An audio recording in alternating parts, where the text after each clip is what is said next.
Hey everybody, and welcome to NerfCast. This is Josh. And Chris. And And Duke And Wintermaul. yeah, we got Duke on the show. We told you we're gonna get some guests up in here, do some stuff. So Duke, how's it going? It goes pretty well. Excellent, excellent. Well, we're happy to have you on the podcast. Sean might join us later. He got caught in like some traffic and something to do with like somebody being sick. Not him this time. He's actually apparently doing better. So we told him to just jump in whenever he can, if he can. So yes. All right, well, glad to be here. Yeah, well, we're glad to have you, man. Glad to have you. Duke Wintermaul of Reddit fame and the Prop Weapons Co-op. Yes. If you aren't checking that out, go right now. We'll put a link in the description. All right, well, the Prop Weapons Co-op is basically just a, I want to say image board, but it's more than that. It's reviews, props, and all things general foam goodness that Nerfenstein, an Australian modder and prop maker, runs. So, you know, I'm just glad to be there. Yeah. Oh, definitely, definitely. I've actually followed it for quite some time. Oh, And good. those of you who don't know Nerfenstein or is it Nerfenstein or Nerfenstein? I want to say Nerfenstein, but I've never actually heard anybody pronounce it. Okay, I haven't either. I've heard some people say one, some people say the other. But if you haven't checked out Nerfenstein or Nerfenstein mods, go do it as well, and it's all there at the Prop Weapons Co-op. What's up, B.F.U? You look very kind of perplexed. Maybe it's just because that tiny little box that I'm watching you in. no, I mean, being stupid doesn't help. Oh. So I always look perplexed because Maybe it's the light reflecting off your glasses. It's just here. look doughy-eyed. Now I can't see the screen, so there we go. Dude, thanks for coming on. So you can at least spend some time with us and keep us from murdering each other. Good, We really good. appreciate that. If that's the only thing I've accomplished, then good. And so usually when we have a guest, we start with their origin story, and then what I'll do is we'll talk about your origin story, and then we will talk about some things going on in your channel and stuff like that, and we'll just kind of free flow from there. You good? That sounds great. Great, yeah. So Awesome. in my best reporter voice, so everyone knows. So you guys, now that everyone hears Duke in the world, if you haven't watched his YouTube channel, he obviously has the best voice in Nerf. So, Mr. You're Duke, making me blush. how'd you get in? How'd you get into Nerf? What got you in? I got in my freshman year of college with HVZ. That seems to be a very popular way to grab people into the Nerf community. So, you know, that's how I got sucked in. Nice. So, how was your first HVZ game? Was it big, It was small? great. It was fairly big. There was about 350 people. Fairly large. I don't know, Bowling Green State University. They host great games if you ever get a chance to go down there. Or I guess way over there because it's halfway across the country, but that's okay. Actually, I died because my Rampage, first ever blaster that I ever bought, Rampage, the magwell just fell out the side. Not the clip, the magwell. So everything. Oh, And at that point, I turned and ran and didn't get far. nice. So I enjoyed the rest of the game as a zombie, although definitely not as much. But yeah, I was there. Wow. So did they have like day games? Is that what you went to, or was it like a week long? I know that This different was a people do week long. different What they generally do is do 1 week-long game per semester, things. Ooh. and they also might have 1 or 2 invitational games per semester, and that's generally just a 24-hour event or maybe a 48-hour event. Nice. Sometimes they also have hourly wars indoors inside a giant gym or something. Oh. That's pretty much it. So was it day one that your Rampage? I fell want to apart, or- recall it was about day 3, Nice. so that was actually the only time I died. Nice. So it's definitely a good induction into the Nerf community. Yeah, so what got you into, is it just sort of from there you saw other people modding, or you went online and looked at stuff, or? Definitely. I mean, online. What isn't online in the Nerf community? Come on. They call it Right? the NIC for a reason. But Yes. probably what started was YouTube videos of all the classics. Hmm. Probably Unin 13 was one of the Yeah. big ones. Drac and obviously Coop. Those always get thrown out. Right, right. Right. Yeah, and then I was like, I can do that. Let's do it, and that's how it started. Nice. Yeah, actually, Nice. my first rampage got turned into the Wintermaul rifle. I don't know. Nice. Oh, yeah. Right. Oh, that's a known thing. Sweet. Glad I You're can say that and people know what I'm talking about. you're Wow. speaking B.F.U's language. So now his primary is the same blaster. Well, not the same exact blaster, but Right, of course. he's Of rocking the course. Rampage hard now. Oh, it's definitely a great blaster. I It feel it is. there. I feel it there. So you've been playing for. So it sounds like Rampage First Blaster 4 years, 5 years ish. About three, Three. actually. Okay. I don't know where you're getting your release dates from, but I assumed you just got some stuff early. oh well, no, definitely not, definitely not. Was perplexed at the store and said, you know what, I'm gonna buy that one. It's got a drum. All right, let's do it. I Yeah, feel like that's how most people got started on the Rampage. I mean Got a drum. it's all that it took, Yeah, yeah, and the Rampage did the rest. The drum was the eye catcher. The Rampage did the rest. yeah, man. Like Sweet. it. Like, oh, so people are, if anyone's wondering, that is my girlfriend in the background. Don't mind her. Um, So what? So of the different types of Nerf you play, what do you prefer? You prefer HVZ? Do you prefer a Ooh. tactical style? What do you How do you prefer to play? What's your favorite? See, that's a really great one to ask. HVZ is definitely fun. However, when I do play it, I really only want to do the week-long events. That's where I draw the line. Mm. I've been to too many little tiny indoor HVZ round after round after round after round. Hmm. right. So, um, as far as like more hardcore Nerf, as per the NIC rule sets, they're always fun to go to. You never get tired of Steffens and Uberdomes, things such as that. But probably somewhere in between is where I like to spend most of my time with my strifes and couche darts. Ah, okay. I mean, Man after my own heart. as soon as I found out about them couches, there's no going back. It really isn't. They're just so good I mean, for the yeah, price. that's the truth of it. I was running 180 flywheels, and then all of a sudden, bam, couche darts hit, and I'm like, this is so much better. What? Mm-hmm. And it settled it, definitely.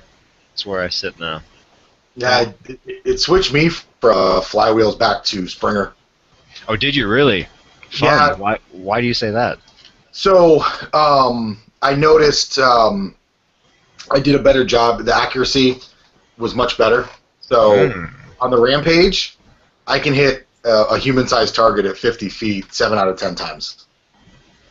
I mean, that's obviously stationary, but, in a game it helps a lot. And the Strife, a little spamming. I mean, it's more accurate than using elite darts, but still have to run through too much ammo. It was a good counter. You always do generally end up running through ammo with flywheels. It's unfortunate consequence. Yeah.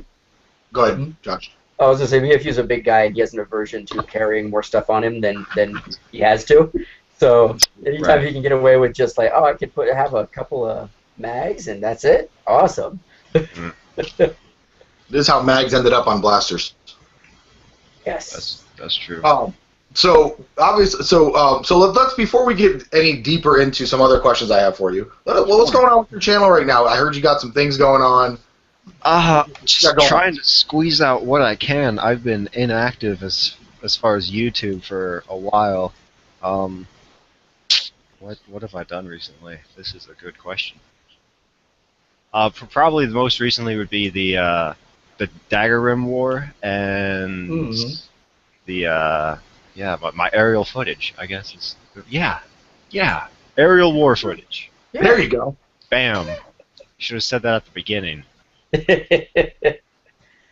And right now you got stuff going on, right? Yeah, actually, I just finished up a Christmas commission. Those are always fun. Sweet. Mm-hmm. It was contacted a little bit late on that one, but got it out the door in time. Was that the matte black one you posted about? That was the one that got so much hate. I want to say it's a negative 14% right now. Nice. But don't quote me on that. So I definitely enjoy doing things for my customers. And you're always feel free to drop me a line.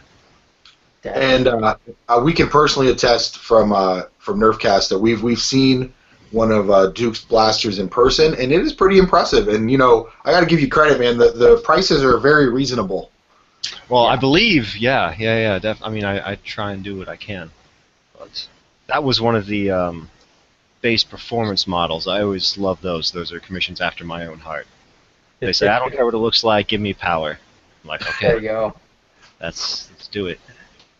Yeah. So just so you know, for anyone that sends you an email from our play group, you just armed a guy that uses a modified composite bow as his main Nerf blaster with a nice sidearm to shoot when he's down. So thank you. Everyone's going to thank you for that.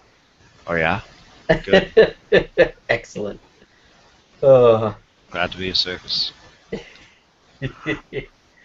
Oh man. So I mean, as everybody knows, not much has been going on Nerf news-wise.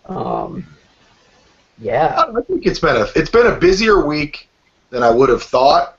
It's just busy in the opposite way. That's true. Nothing official going on, but Nope. we still somehow find a way to grind out quote-unquote new things. Right. Hey, the thrift store posts have gotten a lot better. At least they're slowing down. I mean, I always enjoy a good thrift post, but you better have a large quantity to show me. That's all I've got to say. Right. I want to see like a ton of stuff or something really rare. That's true. Yeah. Like somebody shows up a proton and a jolt. They're like, look what I found. That's great. I wish I found those, but Yeah, I mean, I love the check out my thrift shop finds, and it's like a Maverick, and I'm like, It's like, oh, I always pick up a spare Maverick if they're less than $1. Why not? Oh, right. oh wait, but you mod those for like people for steampunk commissions, right? I've only had one steampunk commission, and everybody said it was horrible. So that's okay, because steampunk is stupid. Oh, well, I'm only kidding. It happens. He has an aversion to steampunk. We just lost 50. We just lost 50 viewers. That's unfortunate. He does not understand what steampunk is. There's not a whole lot to understand. Right. Basically, just go with the flow. That's all I've got to say. He just always goes, there isn't a movie. Like, how did steampunk come about? It's not like, right. And I'm like, It's a thing. I don't that's hate. True. Probably what introduced me first to steampunk is the book series, The Hungry City Chronicles. Okay, see, now that's a legitimate. You just gave a legitimate way someone could get into steampunk. That is the best I've heard in my 3 years complaining about it. Okay, because I'm in no way a steampunker. I've been to one event, and that's because they were hosting a Nerf war. Hey, it's fun though. I've got footage up on my channel if anybody wants to watch that. Steampunk Nerf war footage, all the way. Awesome. See, I would show up in dress for Nerf war, but that's different. I wore a top hat. Nice. Did it have a gear on it? No, it didn't. I let my armory speak for me. There we go. Oh man, I feel like my wife's gonna suck me into it at some point. I mean, it's not horrible. Yeah, it could be worse. Definitely be worse. Oh yeah, we could not be playing with kids' foam blasters. There you go. Yes. Good point. I mean, so second to the Strife, what is your favorite blaster to modify? To modify? Modify. The physical act. Like the physical joy of creating something awesome. All right. And maybe recreating it because we know the Strife is your baby. Matter of fact, I'm flat out declaring it. You are the king of Strifes. Matter of fact, you're the Duke of Strifes. How about that? But there's no other. I'll take that one. There's no royalty above you. They've all died. You are the Duke of Strifes. Can I get Archduke? You could get Archduke Strifenan. That's it. Take it. That's mine. Copyrighted. Thank you Done. for bestowing it upon me. What would be my most favorite? I want to say Titan. Okay. I know that that's just a cop-out, but you can do so much with it. Right. So much with it. My favorite Titan build is either a tie between having it hopper a dozen 3/4 inch homemade mega darts, which is just really fun, and hooking it up to an air compressor for a shotgun build. Oh yeah. I believe I have videos of both those on my channel. Yeah. Oh. Yeah, Josh has explained to me before how the NIC came about, because I've only been into Nerf since the New Days. I don't know what it was like before Elite. Well, me too. Yeah, So, I was like, you guys are both elite. that's right. And onward. I've taken a delve backwards though. I love me some Mag Strike. Max Strike is amazing. So Loving it. that's right. We have a player If you that can plays find the every clips. couple words. Oh yeah. We What have a was guy- that? So we have a player that rocks those every couple wars. He goes in like a nice tornado spin with dual mag strikes. He does. Yes. Full 360. But yeah, if you can That's how ever you do find them in thrift stores and they A, work, and B, have the clips, That's they're a definitely big worth thing. it. I wouldn't pick one up without a clip, honestly. No. Yeah. And I don't know. Sometimes it's worth it to pick one up that doesn't have a clip if you can verify that it works.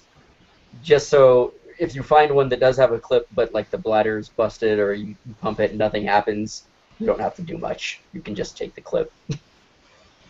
well, they're always a good find, regardless. Oh yeah. Love them. Love them. They're great flag defenders for us.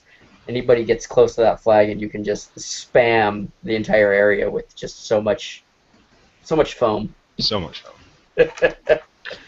And I love it. That's one of the things that I feel like Nerf is sort of missing right now, because they don't have anything that's air powered. I mean, you can spam foam, but it's with a strike Right. or a rapid strike. Right. It's flat wheel. That's definitely where I think Busby is filling the gap. They've kind of been the undisputed champion of air blasters for the past several years, actually. For sure. Their one bad move was taking away the Panther. Yes.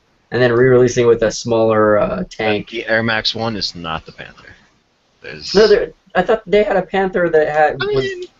Yeah, it's called the Air Max 1, but it's not a Panther. There's nothing. Oh, did they change it to an Air Max 1? Because I saw one, or actually I think I have one somewhere, but I'm not going to dig through all my stuff to find it. They definitely did re-release the shell and called it an Air Max 1 with half the tank. But oh, man. it just doesn't have the bite of a Panther.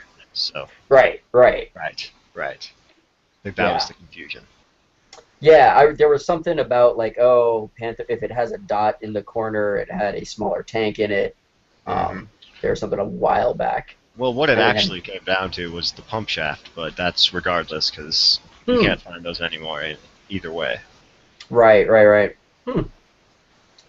Glad I have my Panther still. Oh, yes. I will not get rid of my last two. Oh, yeah. Definitely. And I mean, I like their air, their pump blasters, but they don't have anything that's quite like the Mag Strike or that is true. anything like that. They don't have an indexing style. Right. Their Jaguar's interesting, but it's a really right. That's the best classic example of their indexing. But. Yeah. There's just nothing that can spam darts quite like it, like the Mag Strike. Air bladders are wonderful things. If you really want one, go Boomco. Get yourself a Rapid Madness. That's true. It's basically that's pretty much it. Rapid Madness. Yeah, it really is. If you're feeling Mag Strike sick. Yeah. I don't know. I've still yet to get a lot of Boomco stuff. I was waiting for hopefully a sale to pick up a lot of things and try them out. Because I've actually heard great things about them. There was a lot of hate because they're not compatible with Nerf, and I'm like, why would you make your brand compatible with your competitor? Hmm. That just didn't make sense. That's true. And then, I mean, there's always rebarrel, which is the easiest modification that there Yeah. is, really. Yeah, and I mean some of them are silly and gimmicky. I know some people like the whip blast, Oh, whiplash, something like I that. don't think Nerf has any grounds to call anybody else gimmicky. And that's what I was gonna say.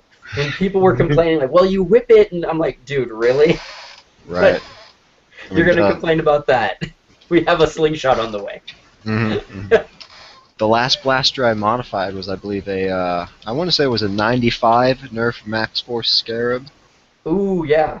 And if that's not gimmicky, I don't know what is. Oh, for sure. For So, sure. All of those old Max Force and they had so many blasters that were just. And I don't mind gimmicky, to be perfectly honest, as long as they still that's have true. those staples. My favorite gimmick is definitely going to be the secret shot, the Rebel secret shot, with Yeah. that lovely purse foldable aspect, which I guess this is a great segue to talk about it. I probably shouldn't have brought it up, but oh well. Wow. I recently hit 100 subscribers on YouTube, for those of you that don't follow my YouTubes. Yeah, get on that, peeps. Definitely. So come on over and check out my channel, and if you get me a submission by the 28th of December, you could win your very own Rebel secret shot. Boom, there you go. Win an unreleased blaster. Mm-hmm. Not supposed to be out until 2015. Should be fun. Yeah, definitely. Of course, I'll be picking up a few when they finally hit shelves. 'Cause they're just, yes, they're amazing. If you want to know more about it, just check out the Prop Weapons Co-op, because there's a full internal chronograph and anything else you want. Yeah. I remember when you put that up, and I was like, this is awesome. It looks so much better than the, what was the End Strike? Deploy?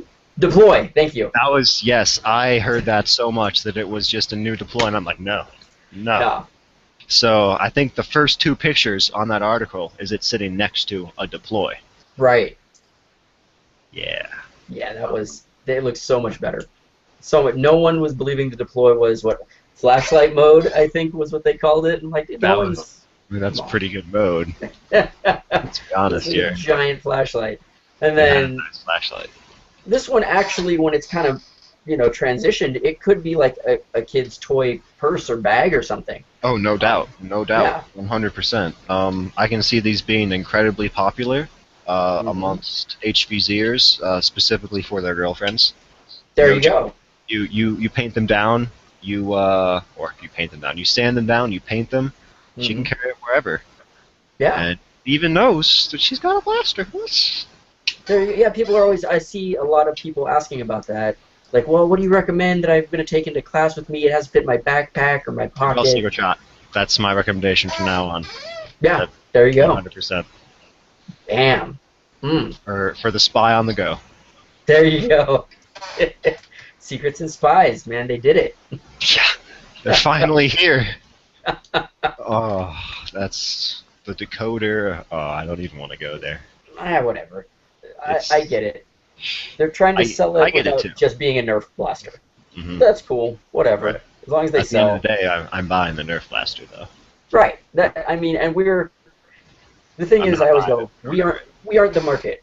Not because we're not, 12-year-old girls or whatever. 100%. But because, we're not? But news to me.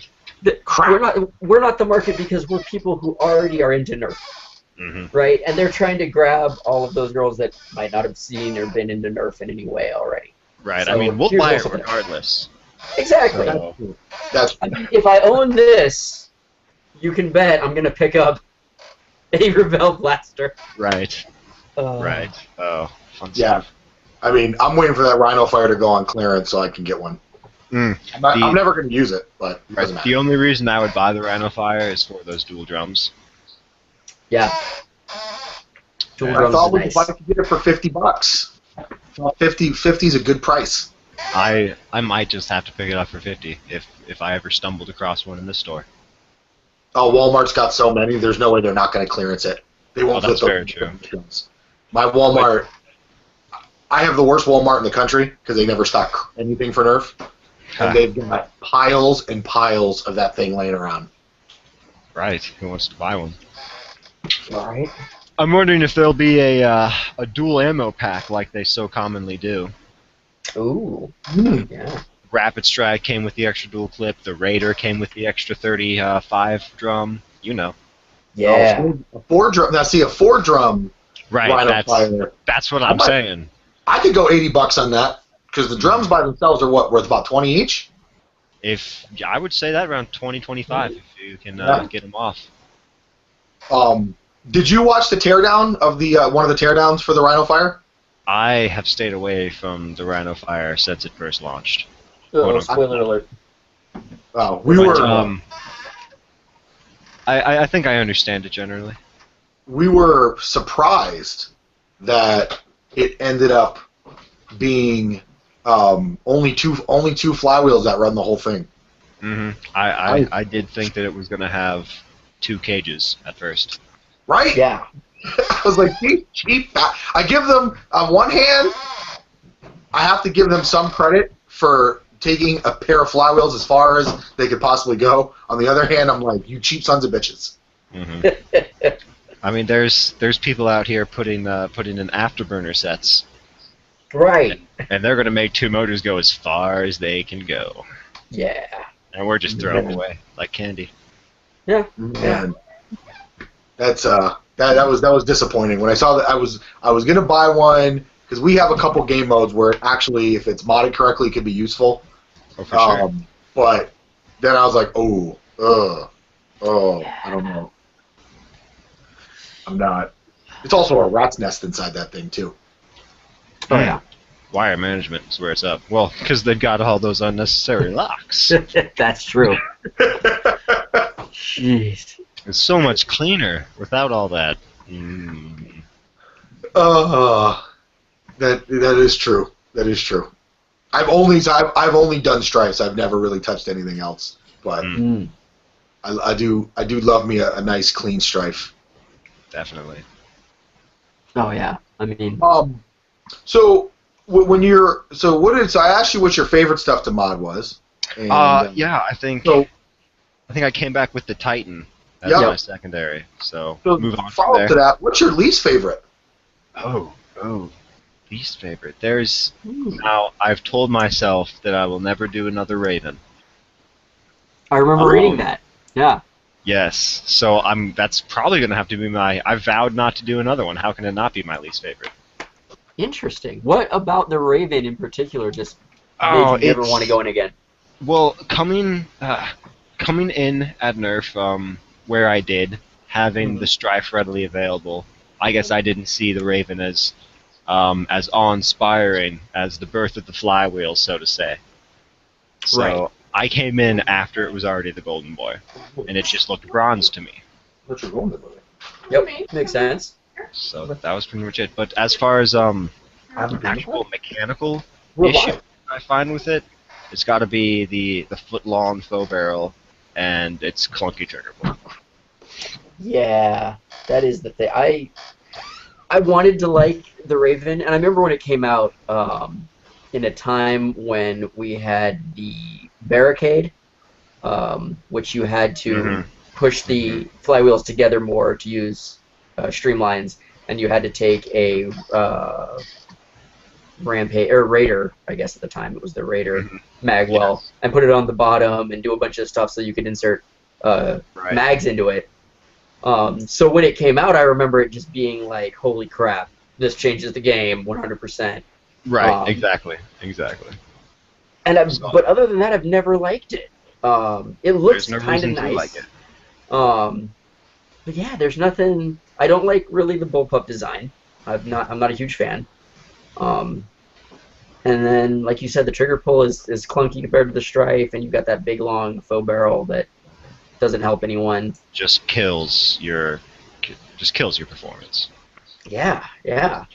I've seen some weird integrations on them that look kind of cool. Oh, no doubt, for sure. But all the good ones use the Raven as the back buttstock where it should be. Right. So you're basically just getting extra mag storage, and that's it. Now, I will take back what I said where there's nothing good about it. The Raven and the Lumitron brought forth Firefly technology, Oh yeah, which, that's while true. not innovative in itself, I am just a huge fan of. I've been putting ultraviolet LEDs in the magwells of Stripes for a while, and I ran quite a few HVZ games with those at night.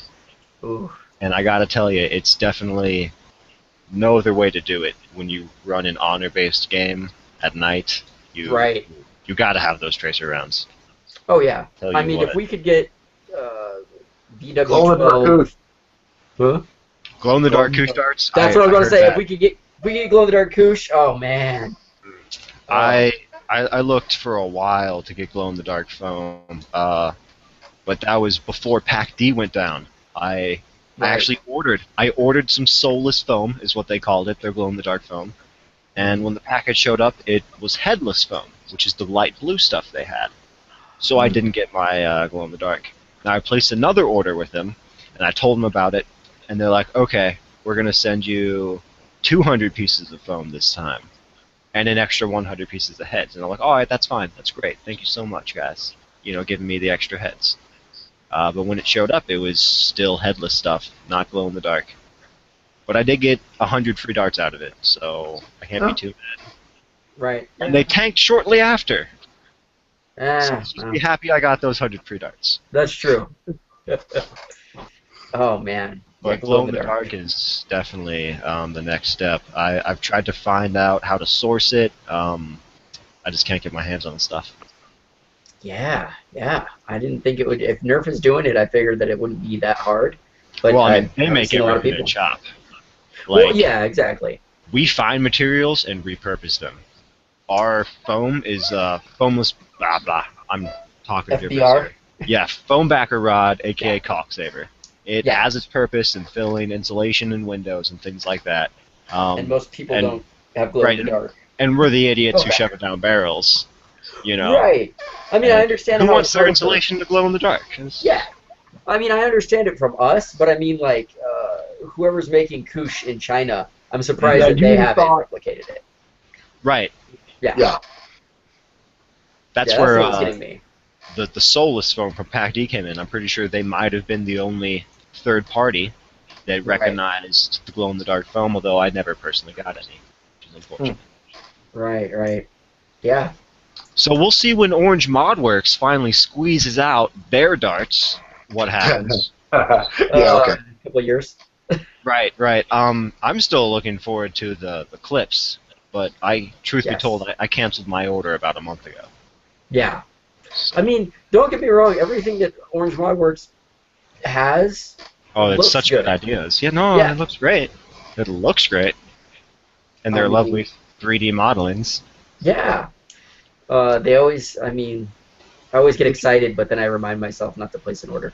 Just Mhm. to wait till it comes out, see the reviews, and then get one when I get one, if Right. I actually want one. But then they do those pre-order deals, and it's hard to stay away. It really is. Oh, look at how much you can save. So true. Yeah. I mean, I'm surprised all the places in China aren't selling their wares on eBay yet for like the Retaliator pump kit, the stocks. Yeah. All the Taobao market. Mm-hmm. Yeah. I want that Retaliator pump conversion bad. Right. Well, there's sites that do basically, quote unquote, basically that at a corporate level, where eBay is a large consistency of small shops. They Right. have certain outsourcer sites that just take the profits from everything and source the entire Taobao listings. Ah. So I don't know if you've heard of BuyChina.com. I have gone to buy China. I have actually I was gonna order some of the worker mags because they're pretty straightforward. The problem is with the tutorial for the guy that posted it, Temstar, posted how to order the Retaliator grip. Comes to like $70, and I'm like, $70 is rough to turn my Retaliator, which I don't really need into a little with a pump grip. Right. Well, the thing about Buy China is they charge you for the shipping from Taobao to them, and then they charge you for the shipping from them to you, while also adding a percentage. Right. Right. on top of that. So it comes down to like $50 you're giving by China. Right. $50 you're paying for the actual product. But we got a plan. A friend of ours just won a trip to China for work. Oh, good. Have him send back a pallet or two. Yeah. I'm giving him. I'm gonna pay for his second suitcase. That's gonna be empty. Definitely. Oh man. We'll see. So we talk about it comes up a lot on our podcast recently. What are your thoughts on the impact of 3D printing in the Nerf community so far? Well, they're it's definitely a fun new tool, but they're not doing anything that people with scroll saws and polycarbonate haven't already done. True. When you step back and see what exactly the NIC community has already made, there's almost no point for 3D printing. Now, as to the side of what can I slap on my Nerf brand blaster, what can I add on as accessories, that's where 3D printing really excels. They can make small parts that fit niche communities inside the stock Nerf blaster market, per se. Yeah. Although there was a Nerf Haven thread about somebody completely 3D printing a small pistol, it definitely looked interesting. However, performance was laughed at. Yeah. There's no way that plastic's gonna hold up. So. For sure. But it was definitely an interesting little tidbit. I believe Snickers, which is a well-known community member, is offering 3D printing services. So you send him a file, he prints it, and sends you the item. That's pretty cool. So a lot of people really don't have access to printers. Local hacker spaces, people online doing that, or I'm sure you can find something. Yeah. I mean, I think you hit the nail on the head. As for printing out full blasters or things like that, for just straight up NIC step-in stuff, there's not really a point. But for all of the things you can put on blasters and accessories and stuff, it's amazing. Definitely. Actually, yeah, that reminds me of the we were talking about Orange Modworks and the hammer shot kit for the 6-shot. The 6-shot. Which may or may not happen. Right. Ever. I don't. Oh, it's killing me. I mean, I'm willing to bet that Hasbro will pump out a 6-shot hammer shot before they will. Yeah, I mean, if they already figured out a way to get it in there. And the thing was, because they have the 3D design, and you're always like, is this an artist rendition, or is this an actual working model that you have? Is this the working CAD file? Right. Yeah, like, just print it. Let's go. Let's do it. Come on. People will buy this. More often than not, it's an artist rendition.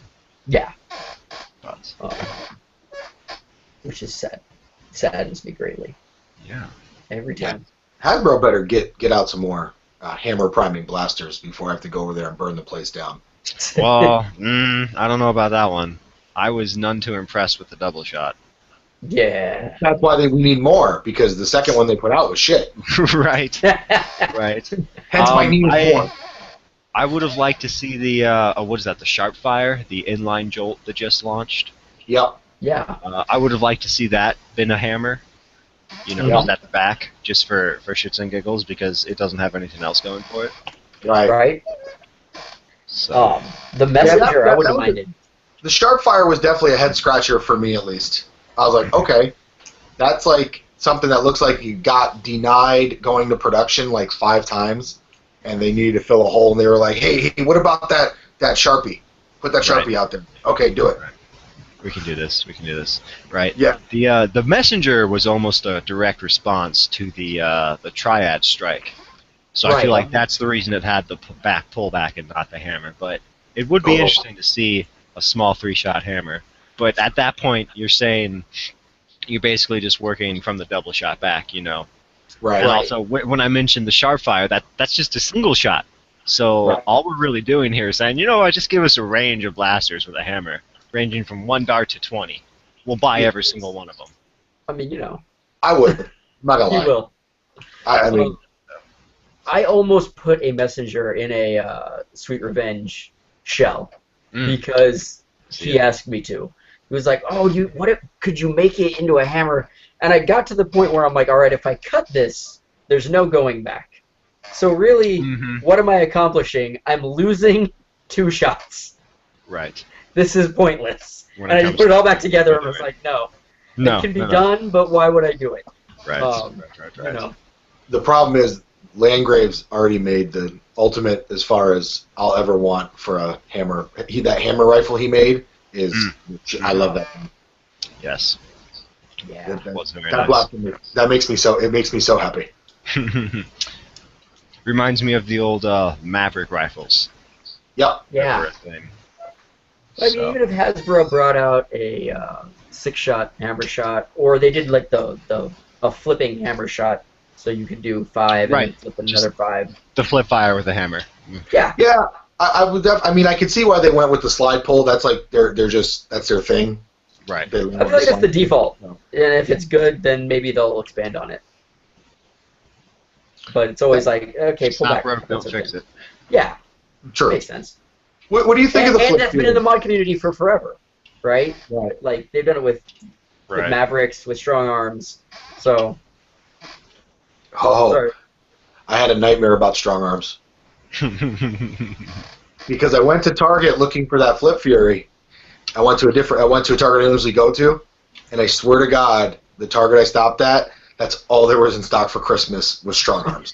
Strong arms for days. It was the new white strong arm, and there had to have been 70 of them in stock. Nope. At least they had the white one.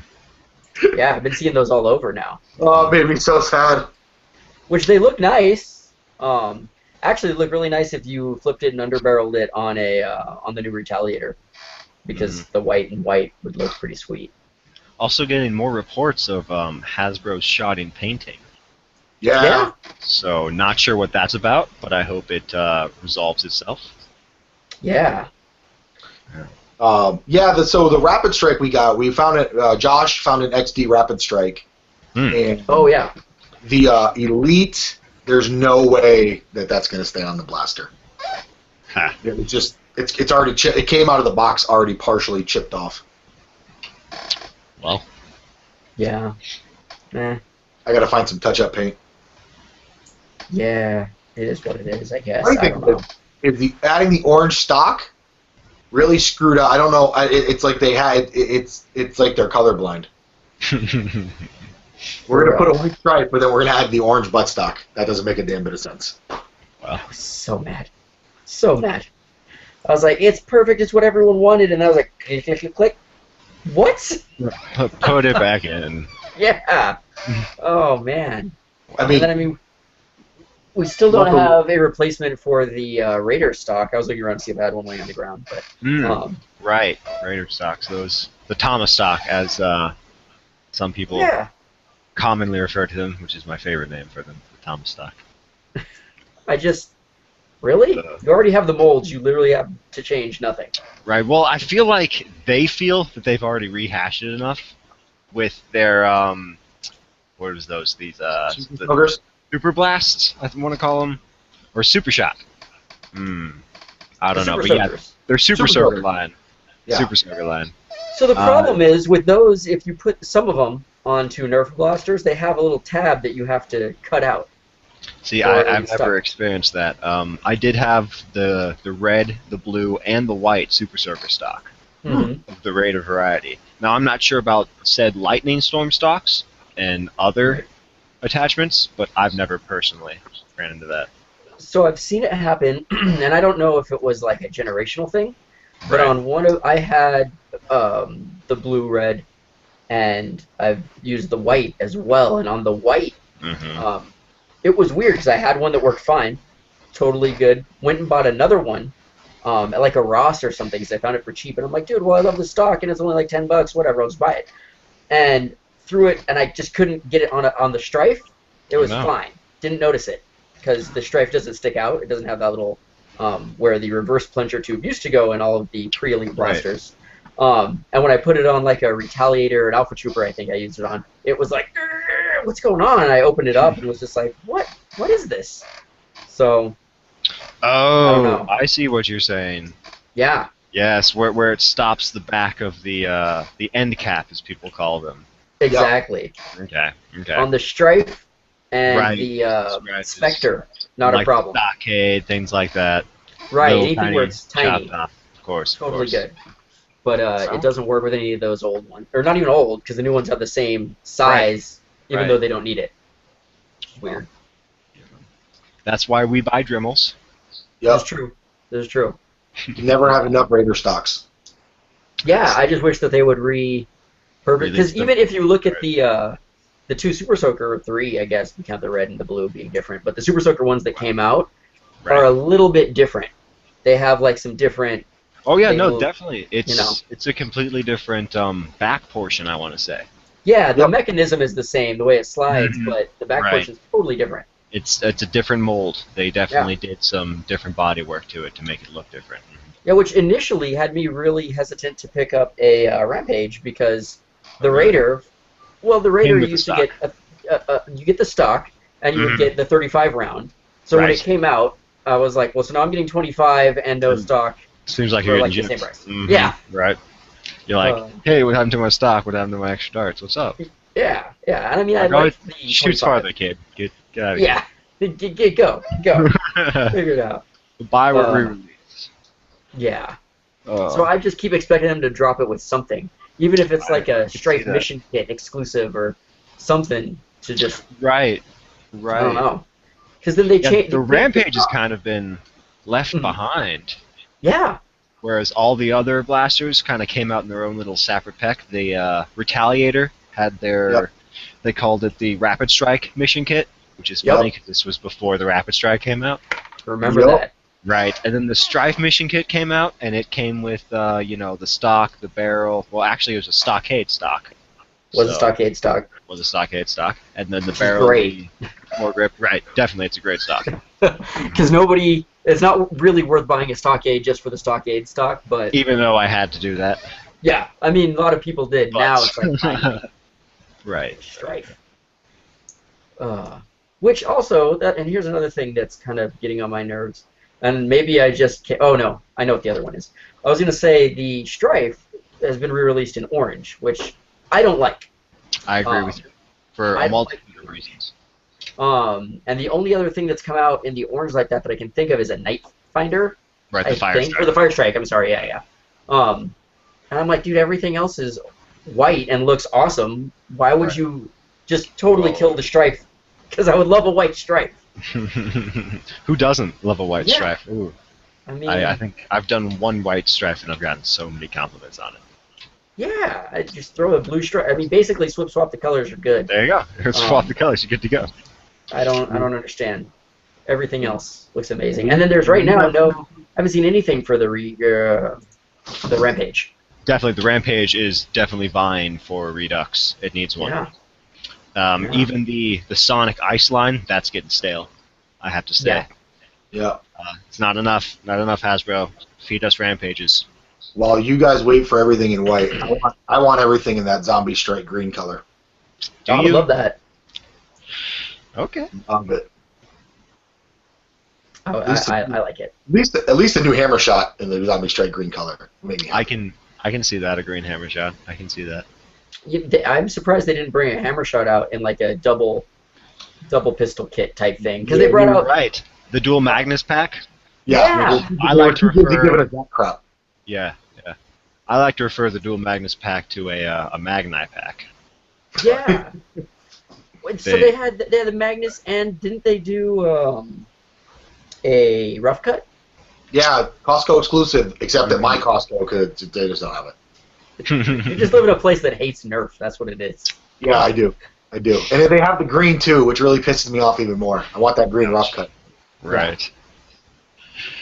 One of my favorite blasters to paint. Yeah. Definitely more double packs. Yeah, I mean, if you're going to give us more colors and you don't want to just drop them singular, I mean... They're not going to do double packs. They're giving us blasters with double turrets, so they don't need to do the double pack. That's right, the flip fire.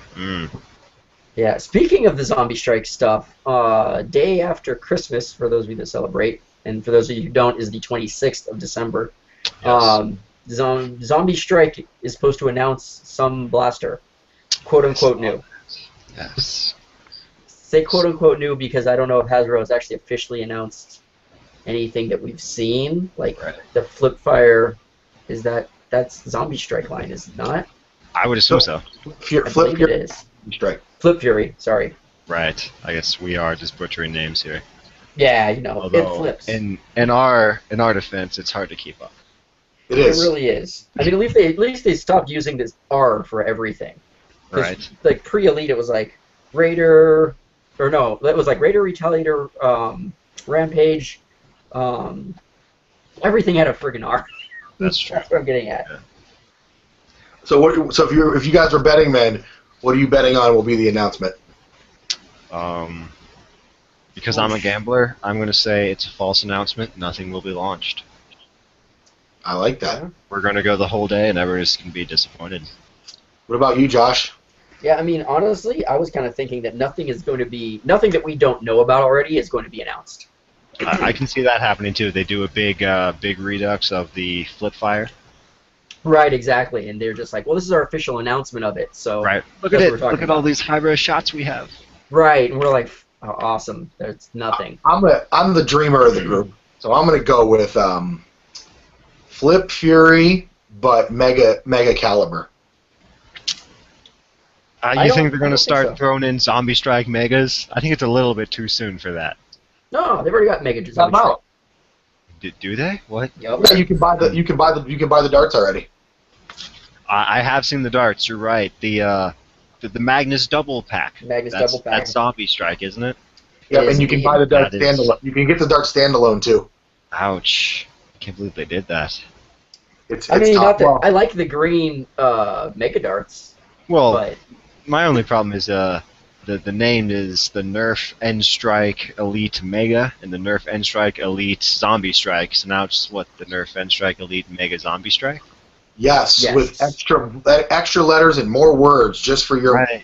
hey, that's $3 extra twice, for the words. that's twice the strike. Okay. That is twice the strike. Oh. Yes. Yeah. So Double the size and double the strike at the same time. Oh. good to go. Yeah. Good to go. So for the 2015 stuff, what blaster are you looking forward to the most from all those leaky picks? Oh my. Or are you looking forward to none of them? Speculation. I'm just gonna say the best one I'm looking forward to is the Secret Chat. Bam. There you Yeah. go. I want to pick those up on the shelves. Uh, An unreleased copy is all good, but yeah. there's nothing quite like seeing them on the shelves. Nice, That's nice. true. Yeah, those are, like you said, those are going to do well for HVZ, I think. Oh, 100%. It's gonna be the gamer girl nightmare That's going to be awesome. That's going to be awesome. for sure. I'm going to be jealous. I'm just going to try it in my pocket. And that's not true. I've never been to any sort of week-long game because Oh, you should come. I wish. There's nothing quite like trying to get to your calculus exam, looking over your shoulder for zombies. Right? It really was a great spruce up for everyday life on campus. Because really, whenever I went outside my dorm, I slapped on the bandana and I grabbed a blaster. Ah, that sounds so That's awesome. what the week was, you know? Like, I oh, I'm wish- hungry. I gotta go get food. Shit. I hope I make it. Right.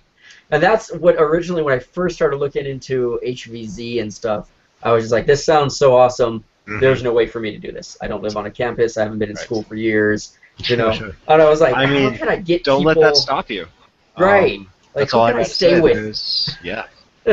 I need to stay with somebody who's living on a campus somewhere. I need to take a week off of work and Right. just go Mhm. live out Nerf dreams. Definitely. Push comes to shove. I mean, most campus towns have inns, you know, right across from. That's true. campus. There we go. See, the problem therein is that I don't have to get from Class A to Class B. Right. And So what are you gonna like, I do don't all have day? to. Yeah, exactly. I was Longer like, well, I than don't have to odd. interact. Right. I wanted to sort of be forced into it. Mm-hmm. Just everyday survival. The officers tend to write up a storyline and host missions, but Right. I really think free play is where it's at. That's what I stand for, is free play, 100%. How often do you get to play a year? How many games do you get to make it to? I missed the semester game this semester, unfortunately, because I actually transferred schools. Oh. So Oh. yeah, I went back down to a local community college in Dayton, save some money. Mm, So, there you go. but no, generally I try and hit every single one of their week-long games and a couple of the invitationals. I Nice. went to one of the HVZ organization's indoor wars. Actually, that's where I filmed my aerial footage. So Hmm. there's 43 minutes of inside a gym where you can watch Nice. some phone combat. Pops and Dramamine. Nice.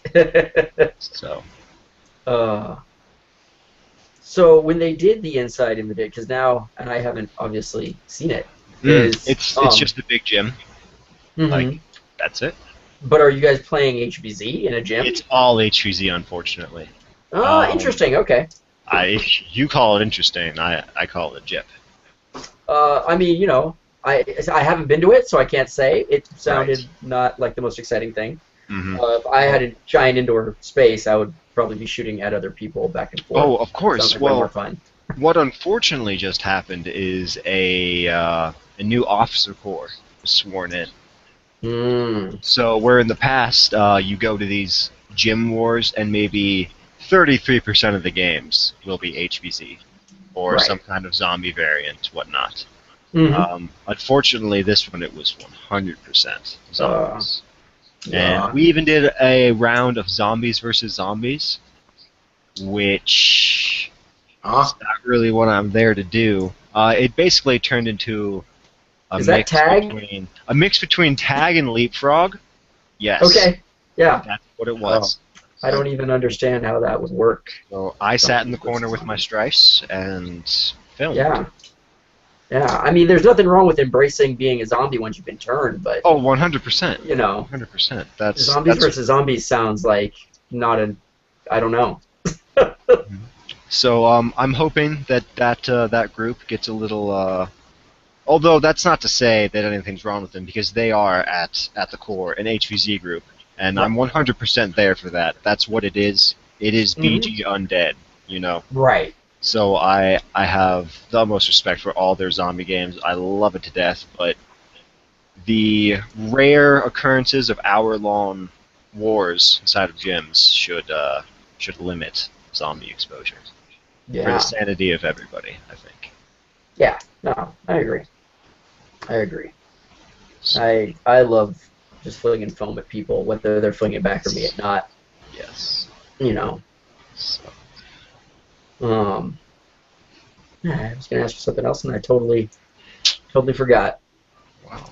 I'm, Something about HVZ. I think it's the ZVZ that threw me off. Now I'm just like, you just what? The zombies versus the how? No. you can have humans versus humans, but zombies versus zombies. What's going Right. on? Which I hate when that term is thrown out there. Humans versus humans. Yeah, But I don't. if that's what it takes to get the HVZ community to realize what Nerf wars are, I'm Yeah. all for it. Call it whatever you want. Well, I've even been in a humans versus zombies, I have done that, yes. and that's whatever. So It's it's not cool. horrible. Yeah, Yeah, Oh, exactly. is that the thing we played, Josh? That was sort of the thing that we played. It was Mhm. Oh, definitely got it. not a traditional HVZ game. That's why I keep saying I know. you've sort I know. of been in one. Right, You haven't been in one. HVZBH. Hmm. And then I would tell people I haven't been in like a real. I've been in an HVZ game, but I haven't been to a real one. So I feel like a real HVZ game has to be like a week-long survival. That's really what it boils down to. Is Yeah. the 24/7 events where Right. it's at. Yeah. Yeah. I've just This year we'll have to we gotta pack me up and take me to at least an HVZ event. Yeah. I mean, we got to see what's going on with the guys up in the city by us because they. Yeah, I was going to say there's bound to be a local college that Yeah. San runs some. Francisco. Yeah, there goes San San Fran. Which their night games, when I've been to them, have been pretty amazing. Especially because you start right at dusk and the fog just sort of rolls in, and it's like, oh my gosh, it's amazing. Their day games have been okay. I mean, some of them, every game's sort of different. It's hit or miss 100%. because it's only so many hours and they're not week-long games or anything like that. And they're always trying something new, which I commend them for. Sometimes there's just too many changes to a game at once, and it's really weird. But I I've got commend them for what nothing they're but doing. love for local Nerf groups. Exactly. Nothing but love. Trying new things out is what it's all about, so it doesn't get Sure. stale. Sure. But yeah, we gotta bring B.F.U up to speed. We can actually shoot real zombies. I'll try anything once. Yeah. That's how we got him in the Nerf. last time. You're right. You're right. What's with this Nerf thing you guys are doing every weekend? Or children's toys. And then he bought like 5 stripes that day. Like None better. Immediately was like, oh, this is awesome. Head first. Within 2 weeks, one of the stripes was gutted, had new motors in it. I was like, Yep. I'm gonna look this up. Okay, let's do this. Yep. All right, cool. I think I've been in love with almost every blaster for at least 7 minutes. Oh. I don't know if you were in love with the Elite Alpha Trooper. No, I've actually never been in love with the Elite Alpha Trooper. No. That is true. I had a very special time with the EAT. Love it. I picked up 12 of them during the Target soft release, quote unquote. Yeah. Yeah. I ended up doing a Nerf Haven exclusive giveaway. Nice. I have a lovely folder filled with poetry written about me. So I read that whenever I get sad. There you go. I ended up giving 2 Elite Alpha Troopers away. So, Nice. I think I had 24 in my house. nice. 100%. And Sean had another 20-something, and we gave some away on the podcast, some away on the blog, and That's what every it's all about. single Nerf game that we hosted for like 2 seasons, we would do at least 1 raffle, sometimes we'd do 2 or 3, and the prize was always Elite Alpha Trooper. Right. Sounds good, though. Sounds good. Yeah, it was awesome. I mean, at the price, it was like, dude, if we sell 5 raffle tickets, we've made our money back. And, Right. 100%. it's all about giving back to the community. So, I think I have 2 now, maybe 3. What's ironic is nowadays they're actually going for price-wise a little bit more than I sold some of the unreleased ones for. Yeah, they're going for big money. I feel like after the Target mishap, everybody. Although when I say everybody, I mainly mean Target because they're the only one that carried them. It's like, let's not restock. No, we lost money. No, don't restock, guys. And so a select few of us got our hands on bounties upon bounties. Yep. And we robbed the public. Yeah, I mean, we had them for a good year or 2 afterwards around here, I feel like. And just recently... That's true, but gone. then recently they're just gone, so... Yeah, and I keep wondering if my speculation is that they're going to bring them out exactly like they have everything else in the XD line and be like, oh, this is the XD Alpha Trooper, and it doesn't do anything different, but it's orange or white or something. Right. Which I'm fine with, because I would like a new paint scheme. Well, no, I take that back. If it's white, I would like it. If it's orange, I don't really care. Right. Well, what's important to realize is a lot of these are exclusives. Right. So when a contract runs up with the company, if they're the only people that carried that product, oh yeah, it's gonna happen. Well, the interesting thing was that when the Hammershot came out, it was a Target exclusive. Yes. And then after but that was just too hot to let Target hang on to. And I've been surprised that the original Alpha Trooper remained a Target exclusive through its run, and the EAT so far has been. So I'm wondering is anyone else going to get them ever? Is something going to happen? I don't know. I definitely hope so. Yeah. Love me some EAT. Love it. I've been trolling for some Alpha Trooper and Rampage. They're both a little bit hard to come by. They really both are. Yeah, we have 2 places locally to get Rampages. Toys R Us, obviously. Right. And, that's. But you're paying, obviously, the Toys R Us beatdown markup. We have believe it or not, an electronics store called Fry's that stocks toys. Good. Always go third party when you can. So, otherwise, those things are. The sucky part is they're never at thrift stores around here either. Right. I always have sour luck thrifting. Yeah. I mean, it's Retaliators. I feel like I've found a ton of Retaliators. I never find Rampages or EATs, ever. I always get old gear. I don't think I've ever picked up an Elite Blaster. Oh, wow. Really? Wow. Josh had a day where he ran into a bunch of Rapid Strikes. I box? would. I did. would have In loved box. In 15 box for bucks. yeah, 15. That probably sounds like. I mean, I would do that if I was a thrift store. Like, I got a brand new in package item. I'm gonna charge a little bit more. Yeah, I mean, they were a little bit crinked out. You could tell Target Well, or someone box, got rid of them, Of course. but they were still new in box, and we got them home. They worked, and it was like, sweet, more Definitely. raffle stuff, or whoever wanted them. For sure. I don't even have a Rapid Strike anymore. I Ah, gave yes. them away to people who wanted them more than I. And I found a Centurion for like $5 or $10 that I bought just because I wanted to do something with the barrel. Oh, That barrel. that Centurion barrel it looks so at home on a Magnus. It really does. And I was contemplating, I don't know, doing something with it. I just haven't had the time to, drop a strife inside of it and make it look cool on the outside That is or the anything. popular thing to do. Yeah. I also have a Centurion sitting around, but it's still fully workable, so I haven't ever cut into it. But Right. all its clips seem to get reassigned to random Magnuses I have, unfortunately. Yeah. Don't know how that happens. Well, you can't say no to a 10-shot Magnus. Yes. Sure. Yeah. I love me some. I'm really glad that it seems like they pulled the Mega line out of the fire, Mm-hmm. because that Centurion was so bad. For sure. But I've loved the Magnus. Oh, it looks so good. It did look amazing.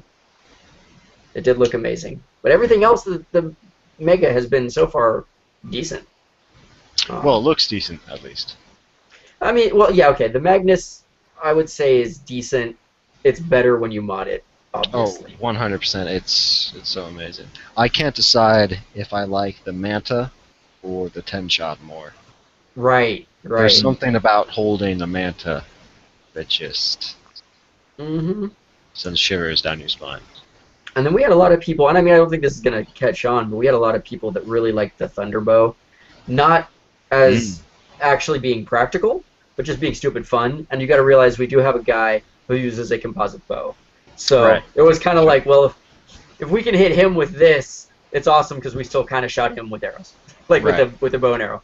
Or I guess just a bow. There's no arrow involved. Well, fun and they sounded sort of scary. We were surprised. Thunderbows, did they? Yeah. I don't think I've ever messed with one. Yeah, I don't know what people could or couldn't do with them besides, barrel them down to elite size and watch them just fly, but Exactly. they're not the most accurate, for sure. They're pretty unwieldy, but they look kind of awesome. And I guess they're a lot of fun to play with. Yeah, well, that goes back to the old love for the Thunderbow. Right. So. Yeah. I think this would be a little interesting. I want that Berserker. I want to get my hands on that. Yeah.